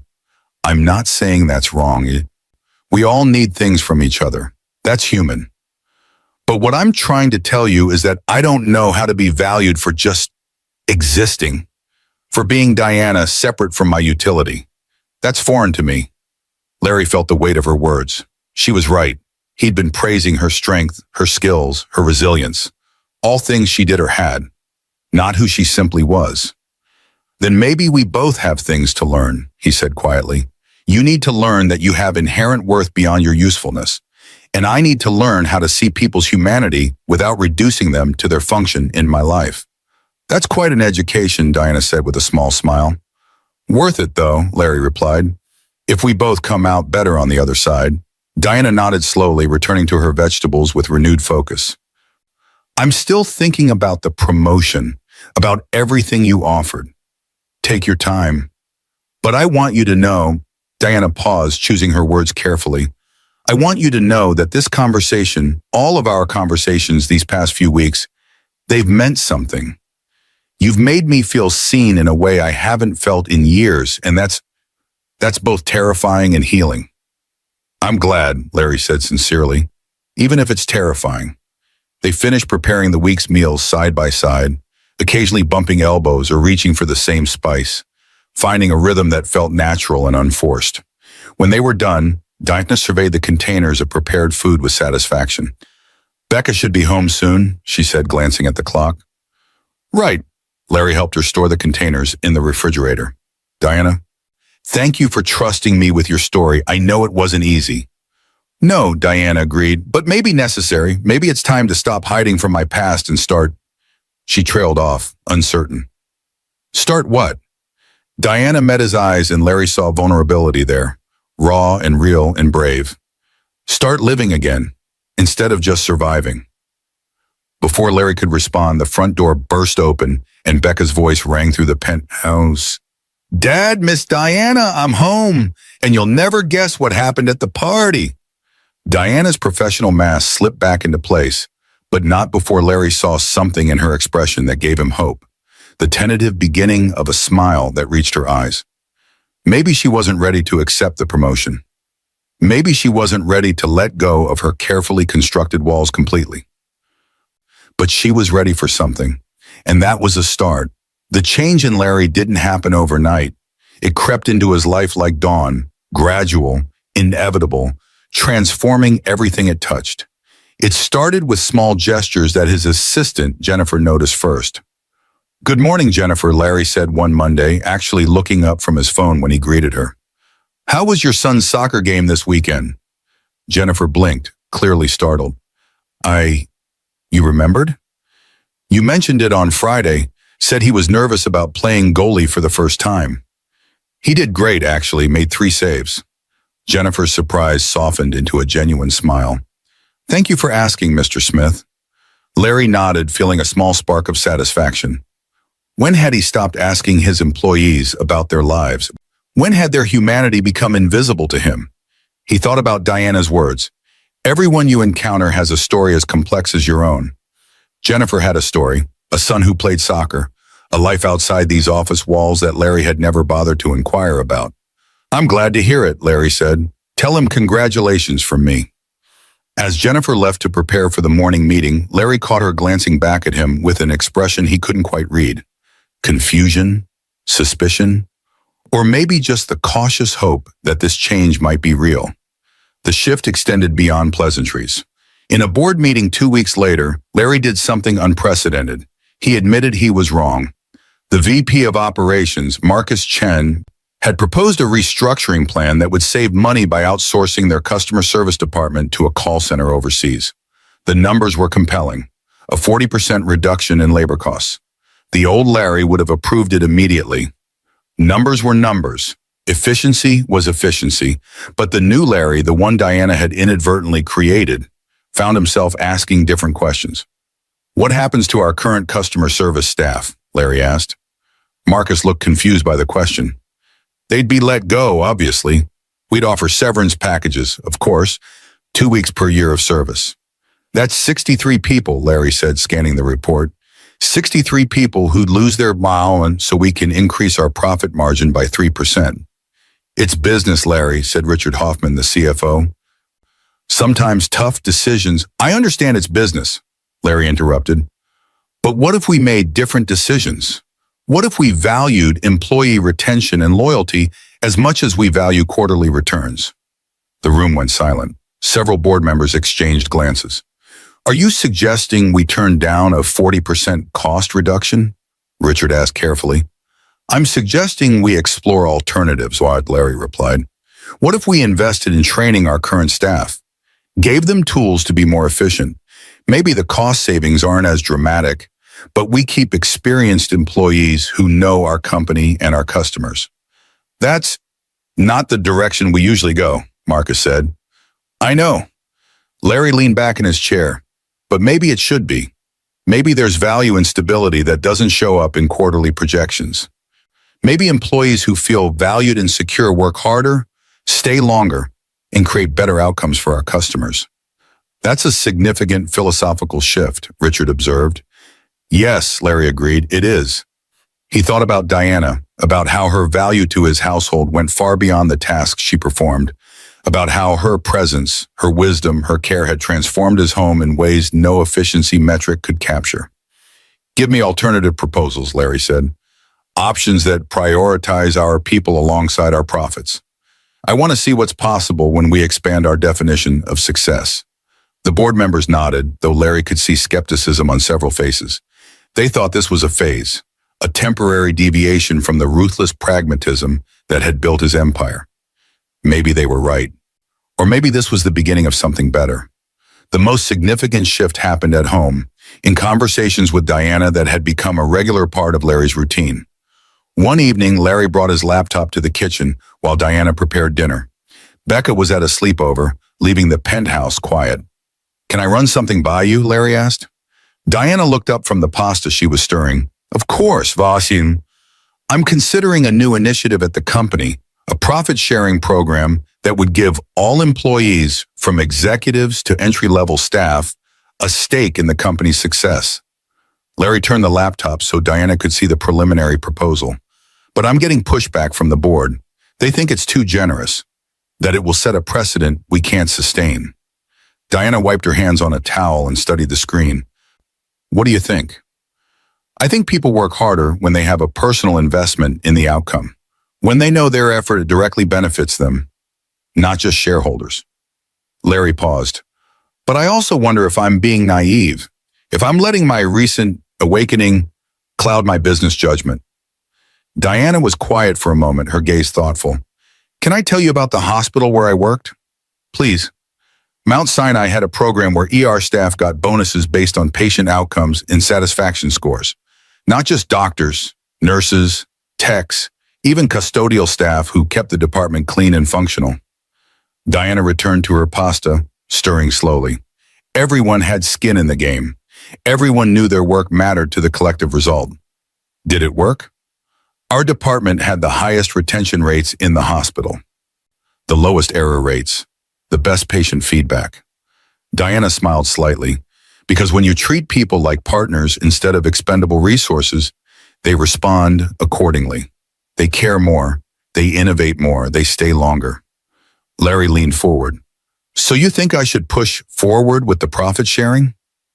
"I think you should ask yourself what kind of company you want to build," Diana said. "One that extracts maximum value from employees and discards them when they are no longer useful? Or one that recognizes employees as whole human beings whose well-being is connected to the company's success?" When you put it that way, the answer seems obvious. "Then why are you asking me?" Diana met his eyes with gentle challenge. "Because I value your perspective," Larry said honestly. "Because you've seen both sides.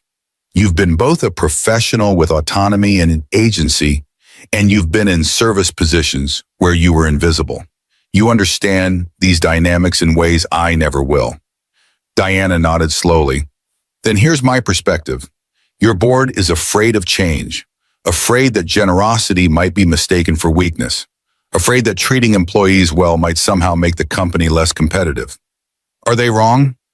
Ask yourself this. Would you rather work for a company that sees you as a cost to be minimized, or one that sees you as an investment to be nurtured?" Diana turned off the stove. The answer tells you everything you need to know about which approach builds better organizations. Larry sat back, absorbing her words. She just articulated what he'd been feeling but couldn't quite express, that his transformation wasn't about abandoning business principles, but about expanding them to include human dignity. "I'm going to implement it," Larry said decisively, "the profit-sharing program, over the board's objections if necessary." "Good," Diana said simply. "Will you help me?" The question surprised them both. "Not officially. I'm not trying to force you into a role you're not ready for. But will you let me bounce ideas off you? Get your perspective when I'm making decisions that affect people's lives." Diana was silent for a long moment. Then, "On one condition." "What's that?" "That you also develop your own instincts. Learn to see people clearly without needing me to translate for you." Diana's smile was gentle. "I won't always be here, Larry. You need to internalize these lessons, not just borrow my perspective."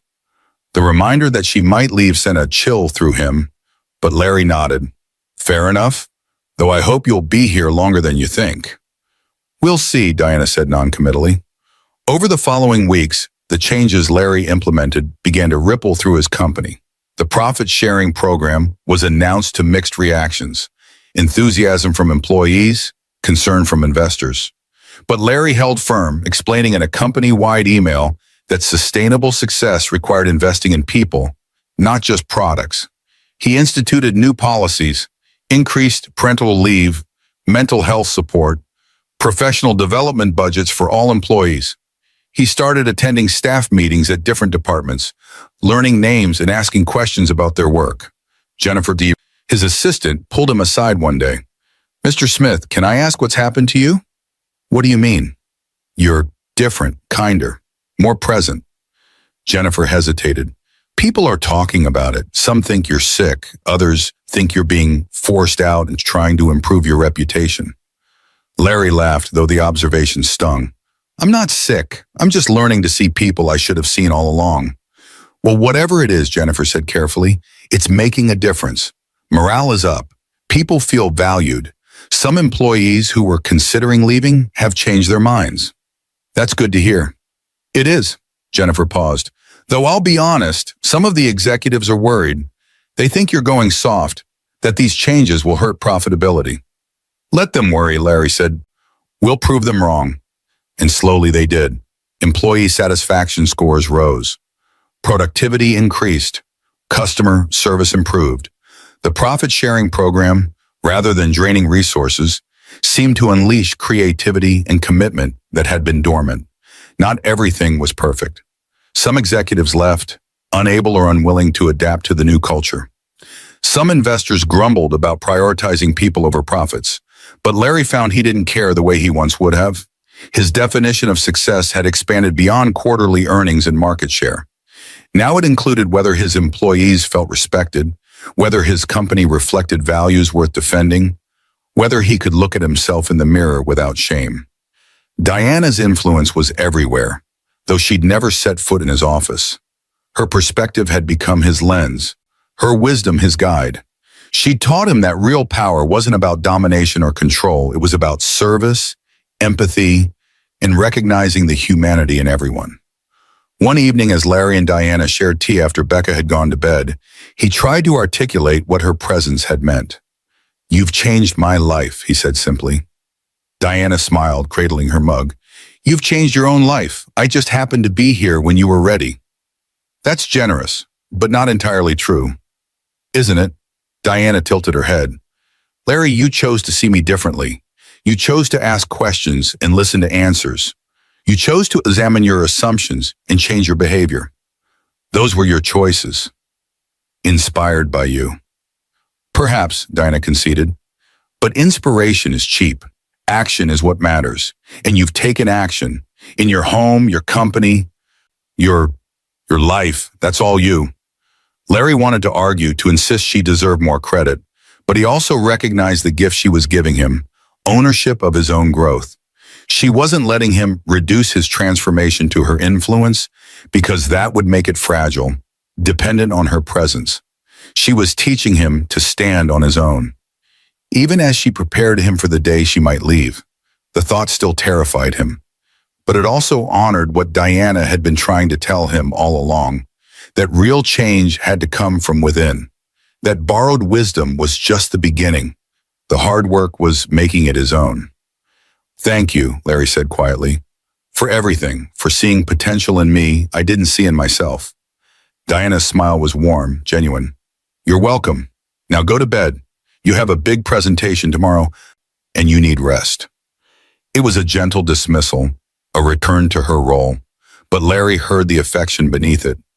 They were finding a new equilibrium, not employer and employee, not quite friends, but something in between, something undefined and therefore precious. And for now, that was enough. Diana stood in her small bedroom on the building's service floor, staring at the box she'd kept sealed for 3 years. It was late, past midnight, and sleep eluded her as it often did. The penthouse above was silent. Becca slept peacefully, her nightmares becoming less frequent. Larry was likely working in his study, as he did most nights, and Diana was alone with her ghosts. The box was unremarkable. Brown cardboard, sealed with packing tape that had yellowed with time. Inside were the pieces of Marcus she couldn't bear to part with, but also couldn't bear to see. His baby blanket, soft and worn, the acceptance letter from the architecture program he'd never attend, his favorite book, The Little Prince, with his annotations in the margins, a basketball shoe, the left one because she could only find one in the chaos after his death. For 3 years, the box had sat in her closet, untouched, a tomb for a life that ended too soon. But tonight, something pulled at her. Maybe it was the conversation with Larry about living instead of just surviving. Maybe it was Becca's growing attachment, the way the child looked at her with trust and love that both healed and terrified her. Maybe it was simply that grief, after being buried long enough, demands to be acknowledged. Diana's hands trembled as she peeled back the tape. The smell hit her first. Marcus's cologne, faint but unmistakable, clinging to the blanket after all these years. She lifted it out, pressing the fabric to her face, and the tears came hard and fast. "I'm so sorry, baby," she whispered into the empty room. "I'm so sorry." The guilt was a living thing coiled around her ribs, squeezing until she couldn't breathe. 3 years hadn't diminished it. 3 years of penance, of making herself small and invisible, of serving others, none of it had absolved her. Because how could she forgive herself for choosing work over her son? How could she accept happiness, connection, purpose, when Marcus would never have those things? Diana pulled out The Little Prince, opening to a page marked with Marcus's neat handwriting. "It is only with the heart that one can see rightly. What is essential is invisible to the eye." He'd underlined it twice. Written in the margin, "Mom, this is you. You see what others miss." Fresh tears spilled onto the page, smudging the 17-year-old ink. Did she, though? Had she really seen what mattered? She'd seen patients' injuries, diagnosed their emergencies, saved their lives. But had she seen her own son's loneliness? Had she noticed how rarely she made it home for dinner? Had she understood that he needed her presence more than her paycheck? The worst part was knowing Marcus had never blamed her. He'd been proud of her work, understanding about the missed events, patient when she had to cancel plans. He'd made it easy for her to choose her career, never once making her feel guilty, and now guilt was all she had left of him. Diana didn't realize she was crying loud enough to be heard until a soft knock came at her door. She quickly wiped her eyes, shoving the blanket back into the box. "Yes?" "Diana, it's Larry. I heard. Are you okay?" She almost said yes, almost slipped back into her professional mask and sent him away. But something stopped her. Exhaustion, maybe, or the realization that pretending was its own kind of prison. "Come in," she said quietly. Larry opened the door, his expression shifting from concern to alarm when he saw her tear-stained face. "What happened? Is it Becca?" "No, Becca's fine." Diana gestured helplessly at the box. "I'm just having a moment." Larry's gaze fell on the open box, the blanket visible inside. An understanding dawned. "Marcus?" Diana nodded, unable to speak. "Can I sit?" Larry asked, gesturing to the small chair by her desk. She nodded again, and he sat, leaving space between them but offering his presence. He didn't try to fix it or minimize it. He just waited. "I opened his box," Diana said finally. "First time since I packed it 3 years ago." "That must be hard." "It's impossible," Diana whispered. "Being here with you and Becca, it's making me feel things again. Hope, connection, purpose. And every time I feel those things, I think about Marcus and how he'll never feel anything again. And the guilt just..." She pressed her hand to her chest. "It crushes me." "Diana, do you know what the worst part is?" Diana's voice broke. "I'm happy sometimes now. I laugh with Becca. I interrupt our conversations. I feel useful and seen and valued. And then I remember that I have no right to those feelings. That Marcus is dead because I chose my career over him, and I don't deserve to move on." Larry leaned forward, his voice gentle but firm. "Diana, listen to me. Marcus wouldn't want this for you. No child wants their parent to stop living because they're gone. You don't know that." "I do, actually." Larry's eyes were sad, "because I know what it's like to lose a parent. When my mother died, you know what her last words to me were? Promise me you'll be happy." Not successful, not rich, happy. She was dying, and all she cared about was whether I'd let myself live fully after she was gone. Diana wiped her eyes with shaking hands. That's different. How? Because your mother died of cancer. You didn't cause it. You didn't make a choice that led to her death. And neither did you, Larry insisted. Diana, a drunk driver killed Marcus. Not you, not your job, not your decision to ask him to take a cow. A person who chose to drink and drive killed your son. That's where the responsibility lies. But if I had just left work, then maybe he'd have been in the car with you when the drunk driver ran the red light, Larry said. Maybe you'd both be gone. Or maybe the drunk driver would have hit someone else's child, and a different mother would be living with this guilt. You can't know, Diana. You can't rewrite history with hypotheticals.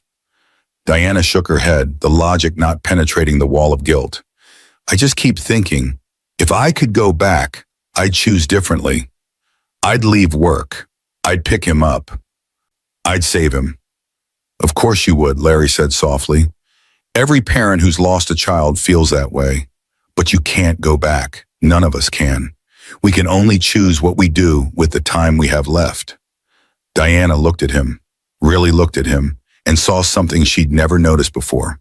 Fear, deep, primal fear barely contained beneath his composed exterior. You're terrified, she said with sudden clarity, of losing Becca. Larry's composure cracked. Every single day, since the asthma attack, I barely sleep. I check on her constantly. I imagine worst-case scenarios and try to prepare for them. I'm terrified that I'll make the wrong choice, be in the wrong place, fail her when she needs me most. That's what parenthood is, Diana said gently, her own pain momentarily forgotten in recognition of his. Living with the fear that you'll fail the person you love most. How did you do it, Larry asked. How did you parent Marcus for 17 years with that fear? I didn't always, Diana admitted. Sometimes I let work distract me from it. I told myself that providing for him was enough, that financial security was love in action. I used my career as a shield against the vulnerability of motherhood. And now you think that was wrong. Now I think it was human, Diana said slowly, surprising herself. I was doing my best with what I knew. I loved Marcus fiercely. I showed up for him in the ways I knew how. Was it perfect? No. Did I miss things? Yes. But does that mean I didn't love him enough? She paused, the answer forming as she spoke. No, it just means I was human. Larry smiled slightly. You're preaching to yourself. Maybe I am, Diana agreed. Maybe I needed to hear it out loud. They sat in silence for a moment, two people bound by their fears and failures, finding unexpected comfort in shared vulnerability. Can I tell you something? Larry said finally. Something I haven't admitted to anyone? Of course. I'm afraid I'm not enough for Becca, that even with all my resources and advantages, I can't give her what she really needs. Larry's voice dropped to barely above a whisper. When she had that asthma attack and I couldn't help her, I realized that I'd been coasting on the illusion of control, believing that my wealth could protect her from everything. But it can't, and I don't know how to parent without that safety net. Diana's heart cracked open at his honesty. This powerful man, this billionaire CEO who commanded boardrooms and moved markets, was just a scared father trying not to fail his daughter. You want to know what Becca needs most? Diana asked. Please. She needs you to be present, to see her, to let her be imperfect and scared and human. Diana smiled. She doesn't need you to protect her from everything. She needs you to walk beside her through the hard things, to show her that it's okay to struggle, to fail, to need help. Like you do for her, Larry said. Like we both do, Diana corrected. Larry, you've changed so much these past few months. Becca sees it. She told me last week that you're her favorite person to talk to now, because you actually listen instead of trying to fix everything. Larry's eyes glistened. She said that? She did. You're already giving her what she needs. You just don't recognize it yet. Larry stood, moving closer to where Diana sat on her bed. Can I tell you what I see when I look at you? You've already told me once. That was before, Larry said. Before I understood how deeply you're struggling. Before I saw this room, this box, this grief you carry alone. He gestured around the small space. Now I see someone even braver than I thought. Someone who's rebuilding herself piece by piece, who's learning to open her heart again, despite every reason not to. Diana shook her head. I'm not brave. I'm terrified. Bravery isn't the absence of fear, Larry said. It's choosing to move forward anyway. And you're doing that, Diana, with Becca, with me, with yourself. What if I fail? The question came out small, vulnerable. Then you'll be human, Larry echoed her earlier words back to her. And you'll try again. Diana felt something shift inside her. Not healing exactly, but perhaps the first crack in the armor of her guilt. The first possibility that maybe, just maybe, she deserved a second chance at living. I don't know how to do this, she admitted. How to stay. How to let myself care without constantly preparing to lose everything again. Neither do I, Larry said honestly. I don't know how to parent without the illusion of control. I don't know how to run a company with compassion when I was trained to prioritize profit. I don't know how to be the person Diana Roberts is teaching me to be. Then I guess we're both learning, Diana said softly. Together? Larry offered his hand. Diana looked at it for a long moment, this gesture of partnership, of equals reaching across the divide of their fears and failures. Taking his hand meant admitting she wasn't alone, meant accepting that she mattered beyond her utility, meant risking attachment when loss had taught her that attachment always ended in pain. But it also meant honoring Marcus's memory by choosing to live fully rather than merely survive. It meant showing Becca that healing was possible after devastating loss. It meant believing that she deserved connection, purpose, love. Not because she'd earned it, but because she was human. Diana placed her hand in Larry's. Together, she agreed. And for the first time in 3 years, the weight on her chest lightened just enough to let her breathe. 3 weeks passed in a fragile peace. Diana began accepting the promotion, not the title yet, but the reality of it. She sat at the dining table during breakfast instead of standing by the kitchen door. She offered opinions without being asked. She laughed more freely, the sound becoming a regular part of the household's rhythm. Becca bloomed under the attention of 2 adults who truly saw her. Her nightmares faded. Her confidence grew. She started a project at school about everyday heroes and chose Diana as her subject, much to Diana's embarrassed pleasure. Larry continued his transformation, both at home and at work. The profit-sharing program was yielding results beyond what even he'd hoped. Employee retention was up. Innovation was flourishing. His company was becoming known not just for its products, but for its culture. Everything felt like it was moving in the right direction. And then, on a Thursday afternoon, everything fell apart again. Larry was in a video conference with international partners when his phone buzzed insistently. Once, twice, 3 times. He ignored it. This deal was too important to interrupt. Then Jennifer burst into his office, her face pale. Mr. Smith, you need to come home. Now it's Becca. Larry's heart stopped. What happened? Diana called. Becca collapsed at school. They're bringing her home now. Diana said to tell you it's her asthma, but it's bad. Larry was out of his chair before Jennifer finished speaking, leaving the conference call without explanation, grabbing his jacket and phone as he ran for the elevator. His mind raced with terrible possibilities. Not again. Please, not again. The drive home took 17 minutes that felt like 17 hours. Larry's hands gripped the steering wheel so tightly his knuckles went white. He tried calling Diana twice, but both calls went to voicemail. She was probably too busy helping Becca to answer. When he burst through the penthouse door, he found them in Becca's bedroom. His daughter was propped up on pillows, her face frighteningly pale. Her breathing labored despite the oxygen mask Diana had placed over her nose and mouth. Diana sat beside her, one hand on Becca's wrist, monitoring her pulse, the other stroking her hair with infinite gentleness. "Daddy?" Becca wheezed when she saw him, trying to sit up. "Stay still, sweetheart," Diana said firmly but kindly. "Let the oxygen work." Larry dropped to his knees beside the bed, taking Becca's free hand. It was cold, clammy. "What happened?" The school said. "Gym class," Diana explained, her voice steady despite the tension in her shoulders. They were running laps. Becca pushes herself too hard. By the time the teacher noticed she was in distress, the attack was already severe. Why didn't they call an ambulance? They did, but Becca asked them to bring her home first. She wanted... Diana's voice softened. She wanted me. Larry looked at his daughter, seeing the fear in her eyes, but also the trust. Even in crisis, even struggling to breathe, Becca had known where she needed to be, who she needed. The ambulance is on its way, Diana continued, but I've stabilized her for now. Her oxygen saturation is improving. Breathing is getting easier. As if to confirm this, Becca's shoulders relaxed slightly, her chest rising and falling with less desperation. There you go, Diana murmured. That's my brave girl. Larry felt tears burning his eyes. Here they were again, his daughter in danger. Him helpless, Diana saving the day. Except this time something was different. This time, he understood what was happening. This time he recognized his dependence. The paramedics arrived 10 minutes later, examined Becca thoroughly, and confirmed what Diana had already told them. The crisis had passed. They recommended a follow-up with her pulmonologist to adjust her treatment plan, but she was stable enough to stay home rather than go to the hospital.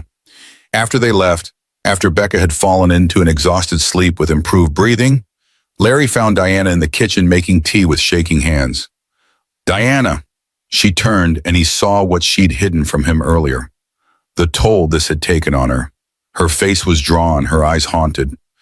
This wasn't just professional competence. This was personal terror, barely contained. She's okay, Diana said as much to herself as to him. She's going to be okay. Thanks to you again. Larry moved closer. Diana, I don't know what I would have done if you weren't here. If you hadn't been able to help her, His voice broke. I need you. We need you. I know I shouldn't say that.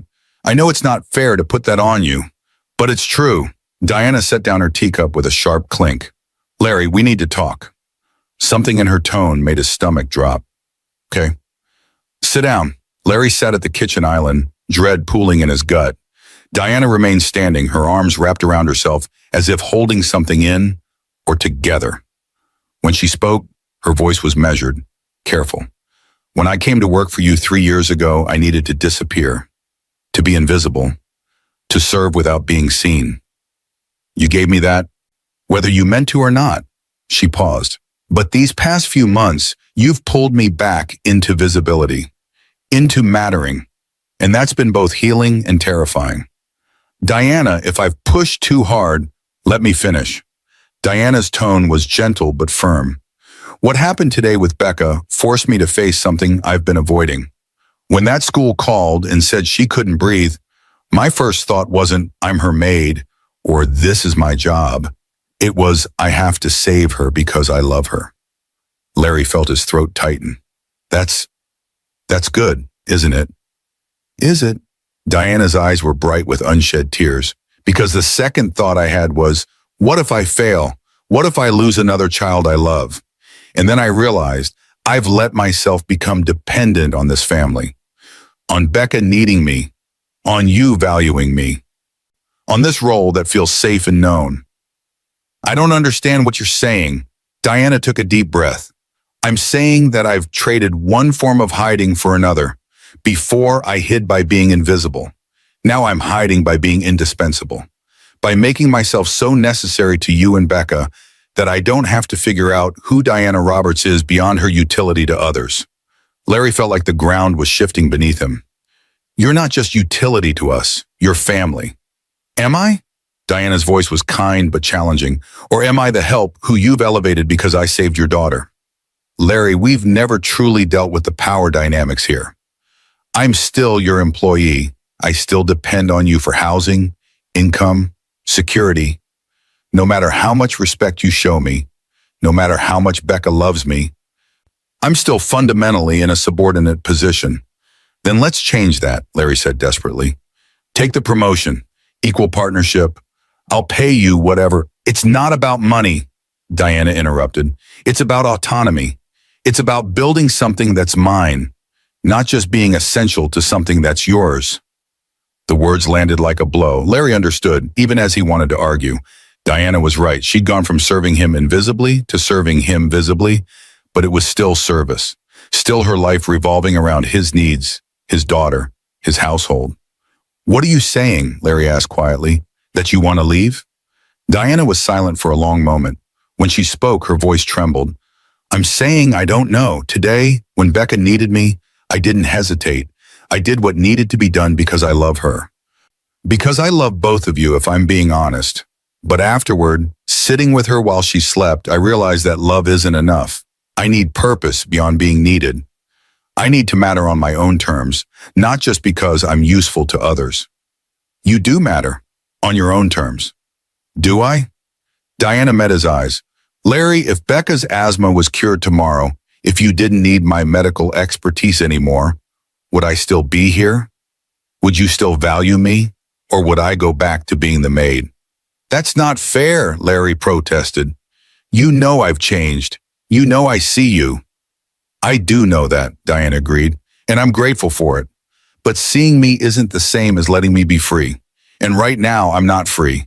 I'm trapped by my own fear of loss and by this dynamic where I'm always the helper, never the helped, always the savior, never the saved."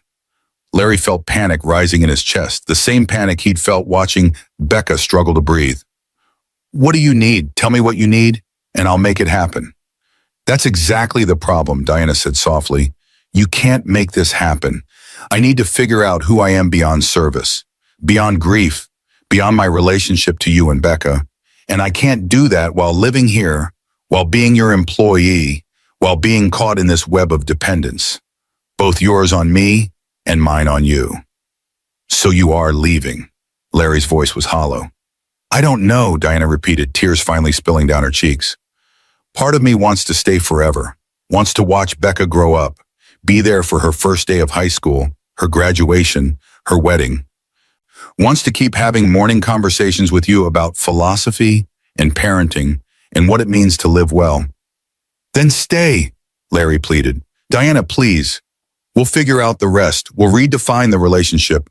We'll—" "Larry," Diana's voice stopped him. "I love you both too much to stay like this. Don't you see? If I stay now, I'll always wonder if I was brave enough to choose myself, to build my own life instead of living in the margins of yours. And that wondering will poison everything good we've built." Larry felt like he was drowning. "There has to be another way. Some middle ground where you can find yourself without leaving us." "Maybe there is," Diana said, "but I can't see it right now. Today scared me, Larry, not just because Becca was in danger, but because I realized how much I need this. Need to be needed. Need to matter through emergency intervention. That's not healthy, that's not healing. That's just another version of the same pattern that cost me my son." The comparison hit hard. Diana was right. She'd been using her role here the same way she'd used nursing, as a shield against her own vulnerability, a way to feel valuable without having to feel worthy. "What if we worked on it together?" Larry offered desperately.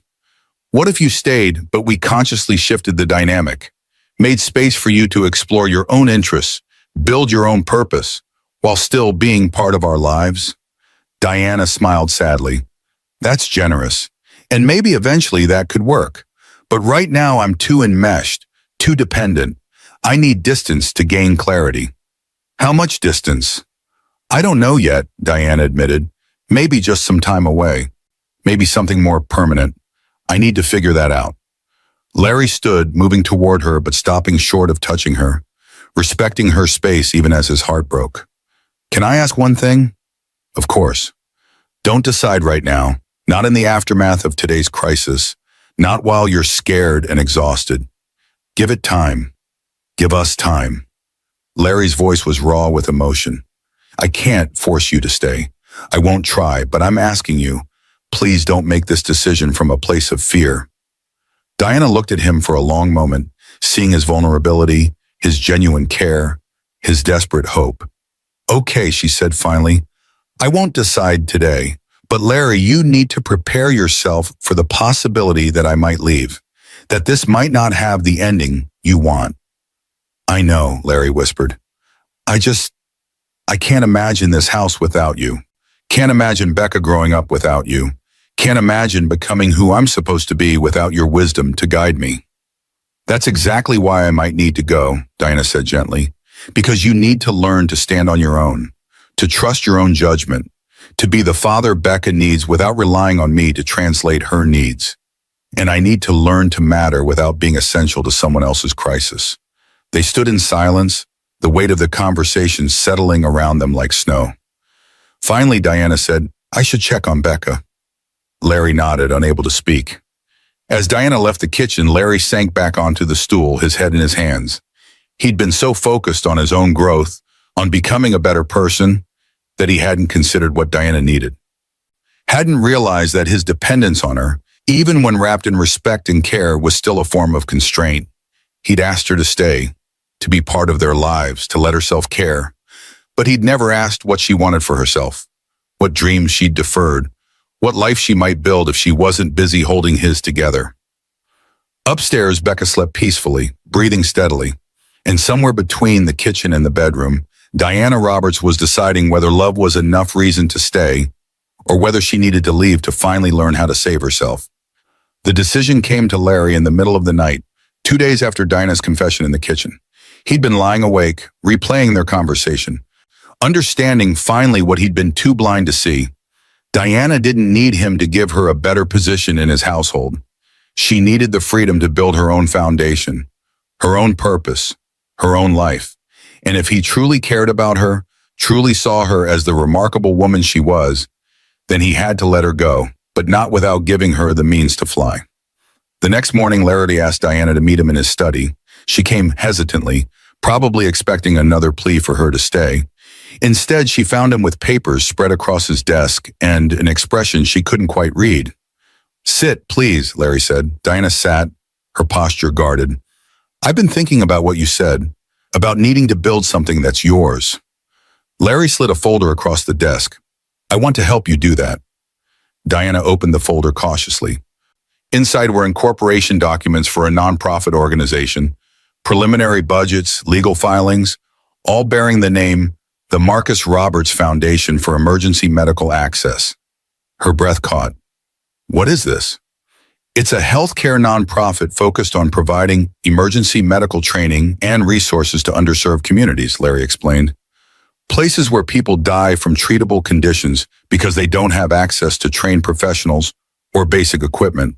Places like the neighborhood where Marcus died. Diana's hands trembled as she paged through the documents. Larry, I don't understand. You told me you need purpose beyond being needed. You need autonomy. You need to matter on your own terms. Larry leaned forward. This is how you do that. You take everything you learned in 15 years of emergency medicine and you use it to save people who fall through the cracks of our healthcare system. You build something that honors Marcus's memory while healing your own heart. I can't afford to. You're not paying for it. I am. Larry held up a hand before she could protest. Not as charity, as seed funding for an organization I believe in. I've allocated $2 million to get the foundation started, enough to hire staff, establish training programs, purchase equipment, rent office space. After that, you'll need to fundraise, improve sustainability. But you'll have runway to build something real. Diana stared at him, tears streaming down her face. Why would you do this? Because you were right, Larry said simply. I was asking you to stay in a role that served my needs, not yours. I was making my growth dependent on your presence, which wasn't fair to either of us. This way you get to be free, to build, to lead, and I get to support something meaningful while learning to stand on my own. But what about Becca? What about Becca will be heartbroken, Larry admitted, and so will I. But you staying here out of obligation or guilt would eventually hurt all of us. Better to give you the freedom to choose. If you want to stay involved in our lives, that's your choice. But it won't be because you're our employee or because we need you to survive. It'll be because you want to. Diana covered her face with her hands, her shoulders shaking. Larry wanted to comfort her but held back, respecting the space she needed to process this. Finally, she looked up. I don't know what to say.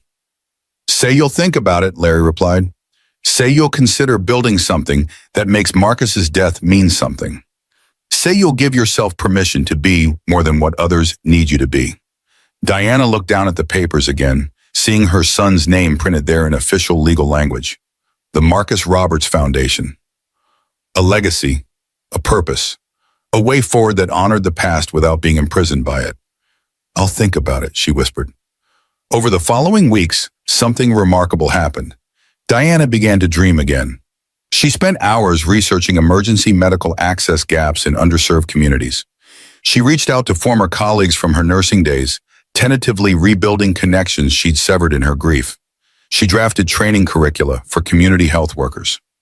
She visited neighborhoods where ambulance response times were triple the national average, where basic first aid knowledge could mean the difference between life and death. And slowly, the weight she'd carried for 3 years began to lift. Larry watched her transformation with a mixture of joy and bittersweet sadness. Diana was coming alive again, speaking with passion, making plans, imagining a future. But that future was one that would take her away from his household, from the daily rhythms they'd built together. Becca sensed the change too. One evening, she crawled into Diana's lap while Diana was working on grant proposals at the dining table.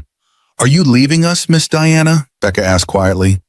Diana set down her pen, wrapping her arms around the child she'd come to love. "I'm starting something new, sweetheart. A special project to help people who need medical care but can't always get it." "But you'll still live here? Still make me Lucky Star soup?"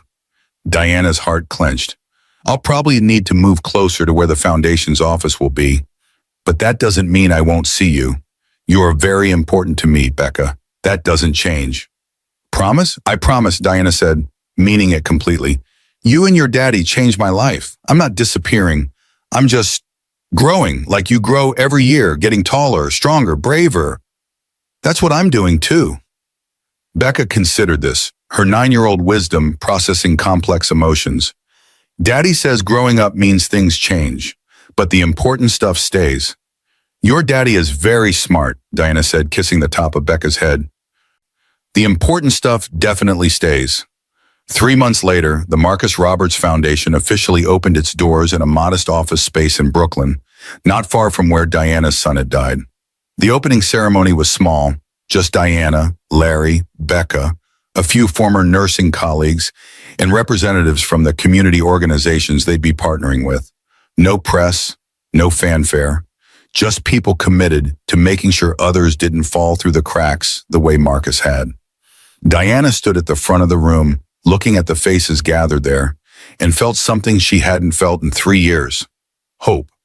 "My son Marcus died because he was in the wrong place at the wrong time," she began, her voice steady. "But also because our healthcare system fails people every day.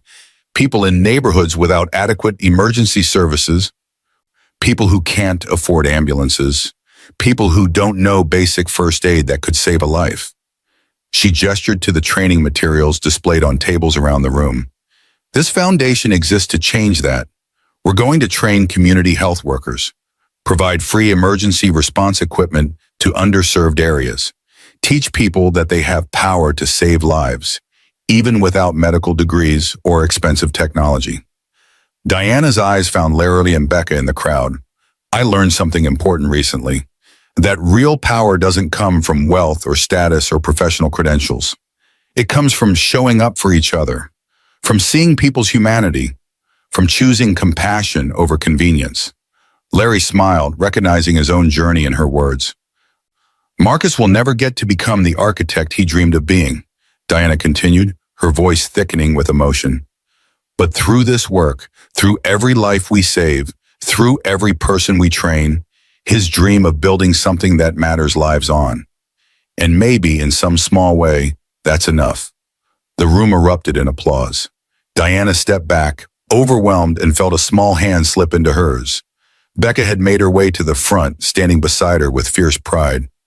"You did it, Miss Diana," Becca whispered. "You're a hero again." Diana knelt down, looking into the child's eyes. "We're all heroes, sweetheart. Every time we choose to help instead of look away. Every time we see someone struggling and step forward. You don't need special powers or training.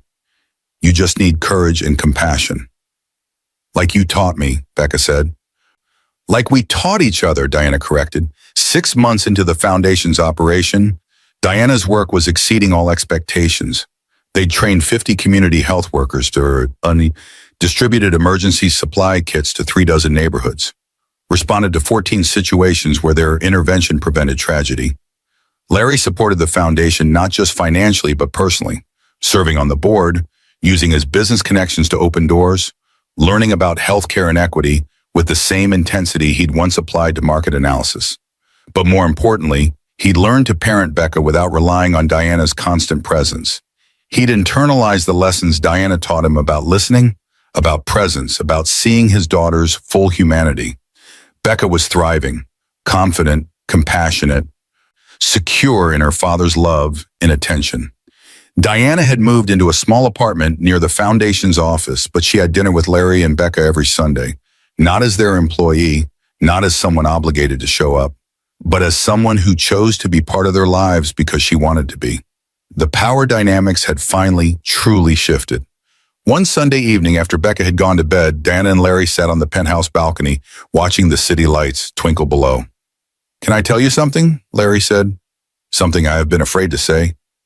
"Always," Diana replied. "I'm proud of you." Larry's voice was thick with emotion, not in a patronizing way.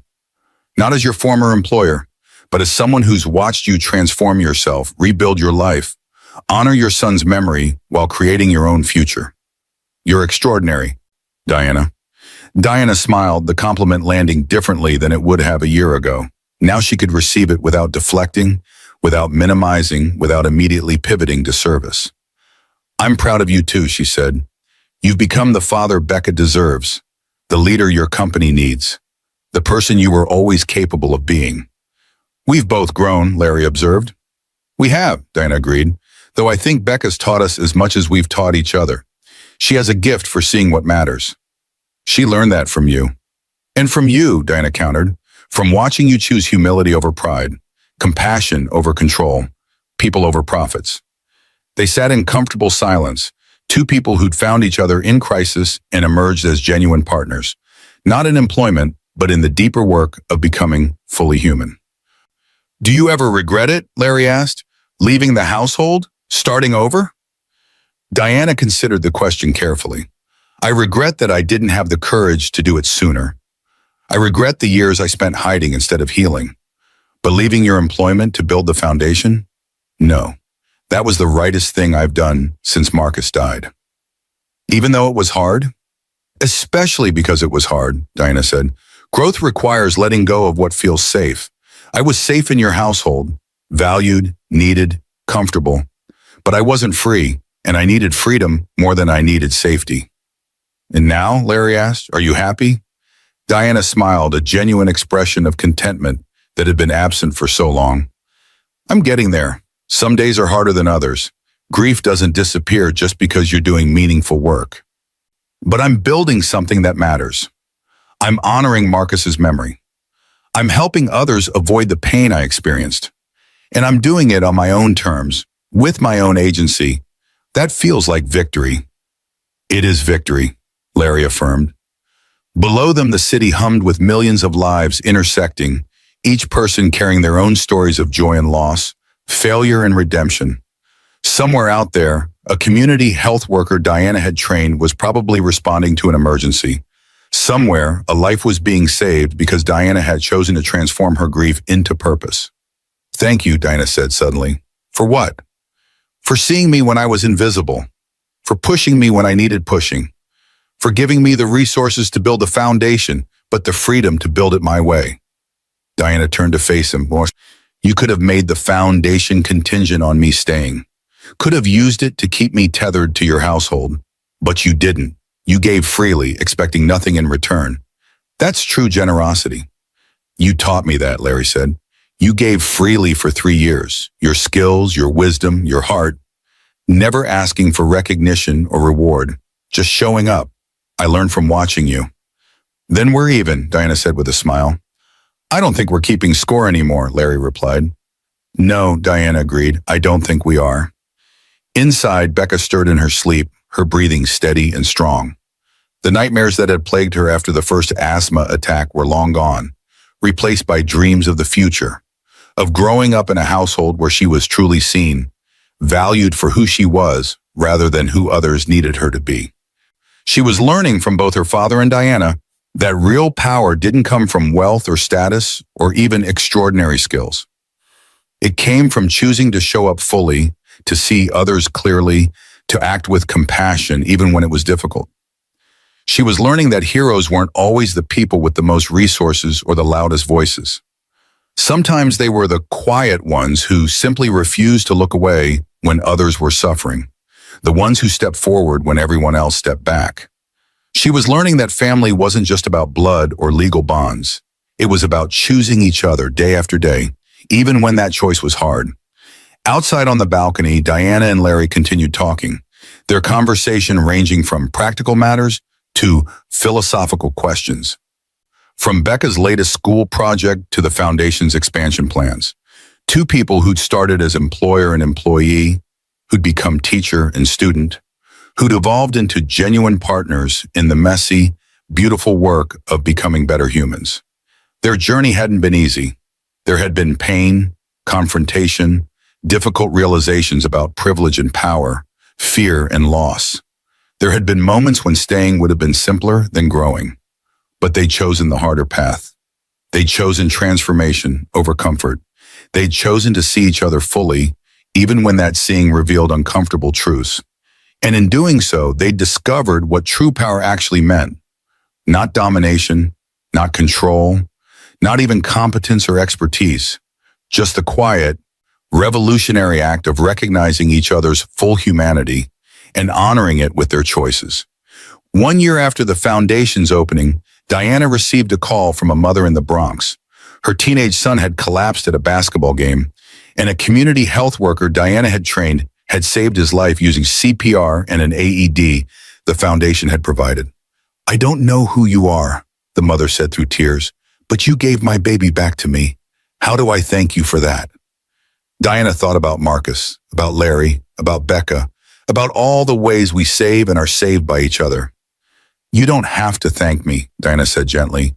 "Just tell your son to live fully, to choose compassion, to see people others overlook. That's all the thanks I need." When she hung up, Diana allowed herself a moment of pure gratitude, not for what she'd lost, but for what she'd found in the aftermath of loss: purpose, connection, freedom, love, and the quiet knowledge that Marcus's legacy would ripple forward through every life the foundation touched, through every person who learned to see about others clearly, through every choice to step forward instead of away. That evening, she had dinner with Larry and Becca, as she did every Sunday. And as they laughed together, shared stories, made plans for the future, Diana understood finally what healing actually meant.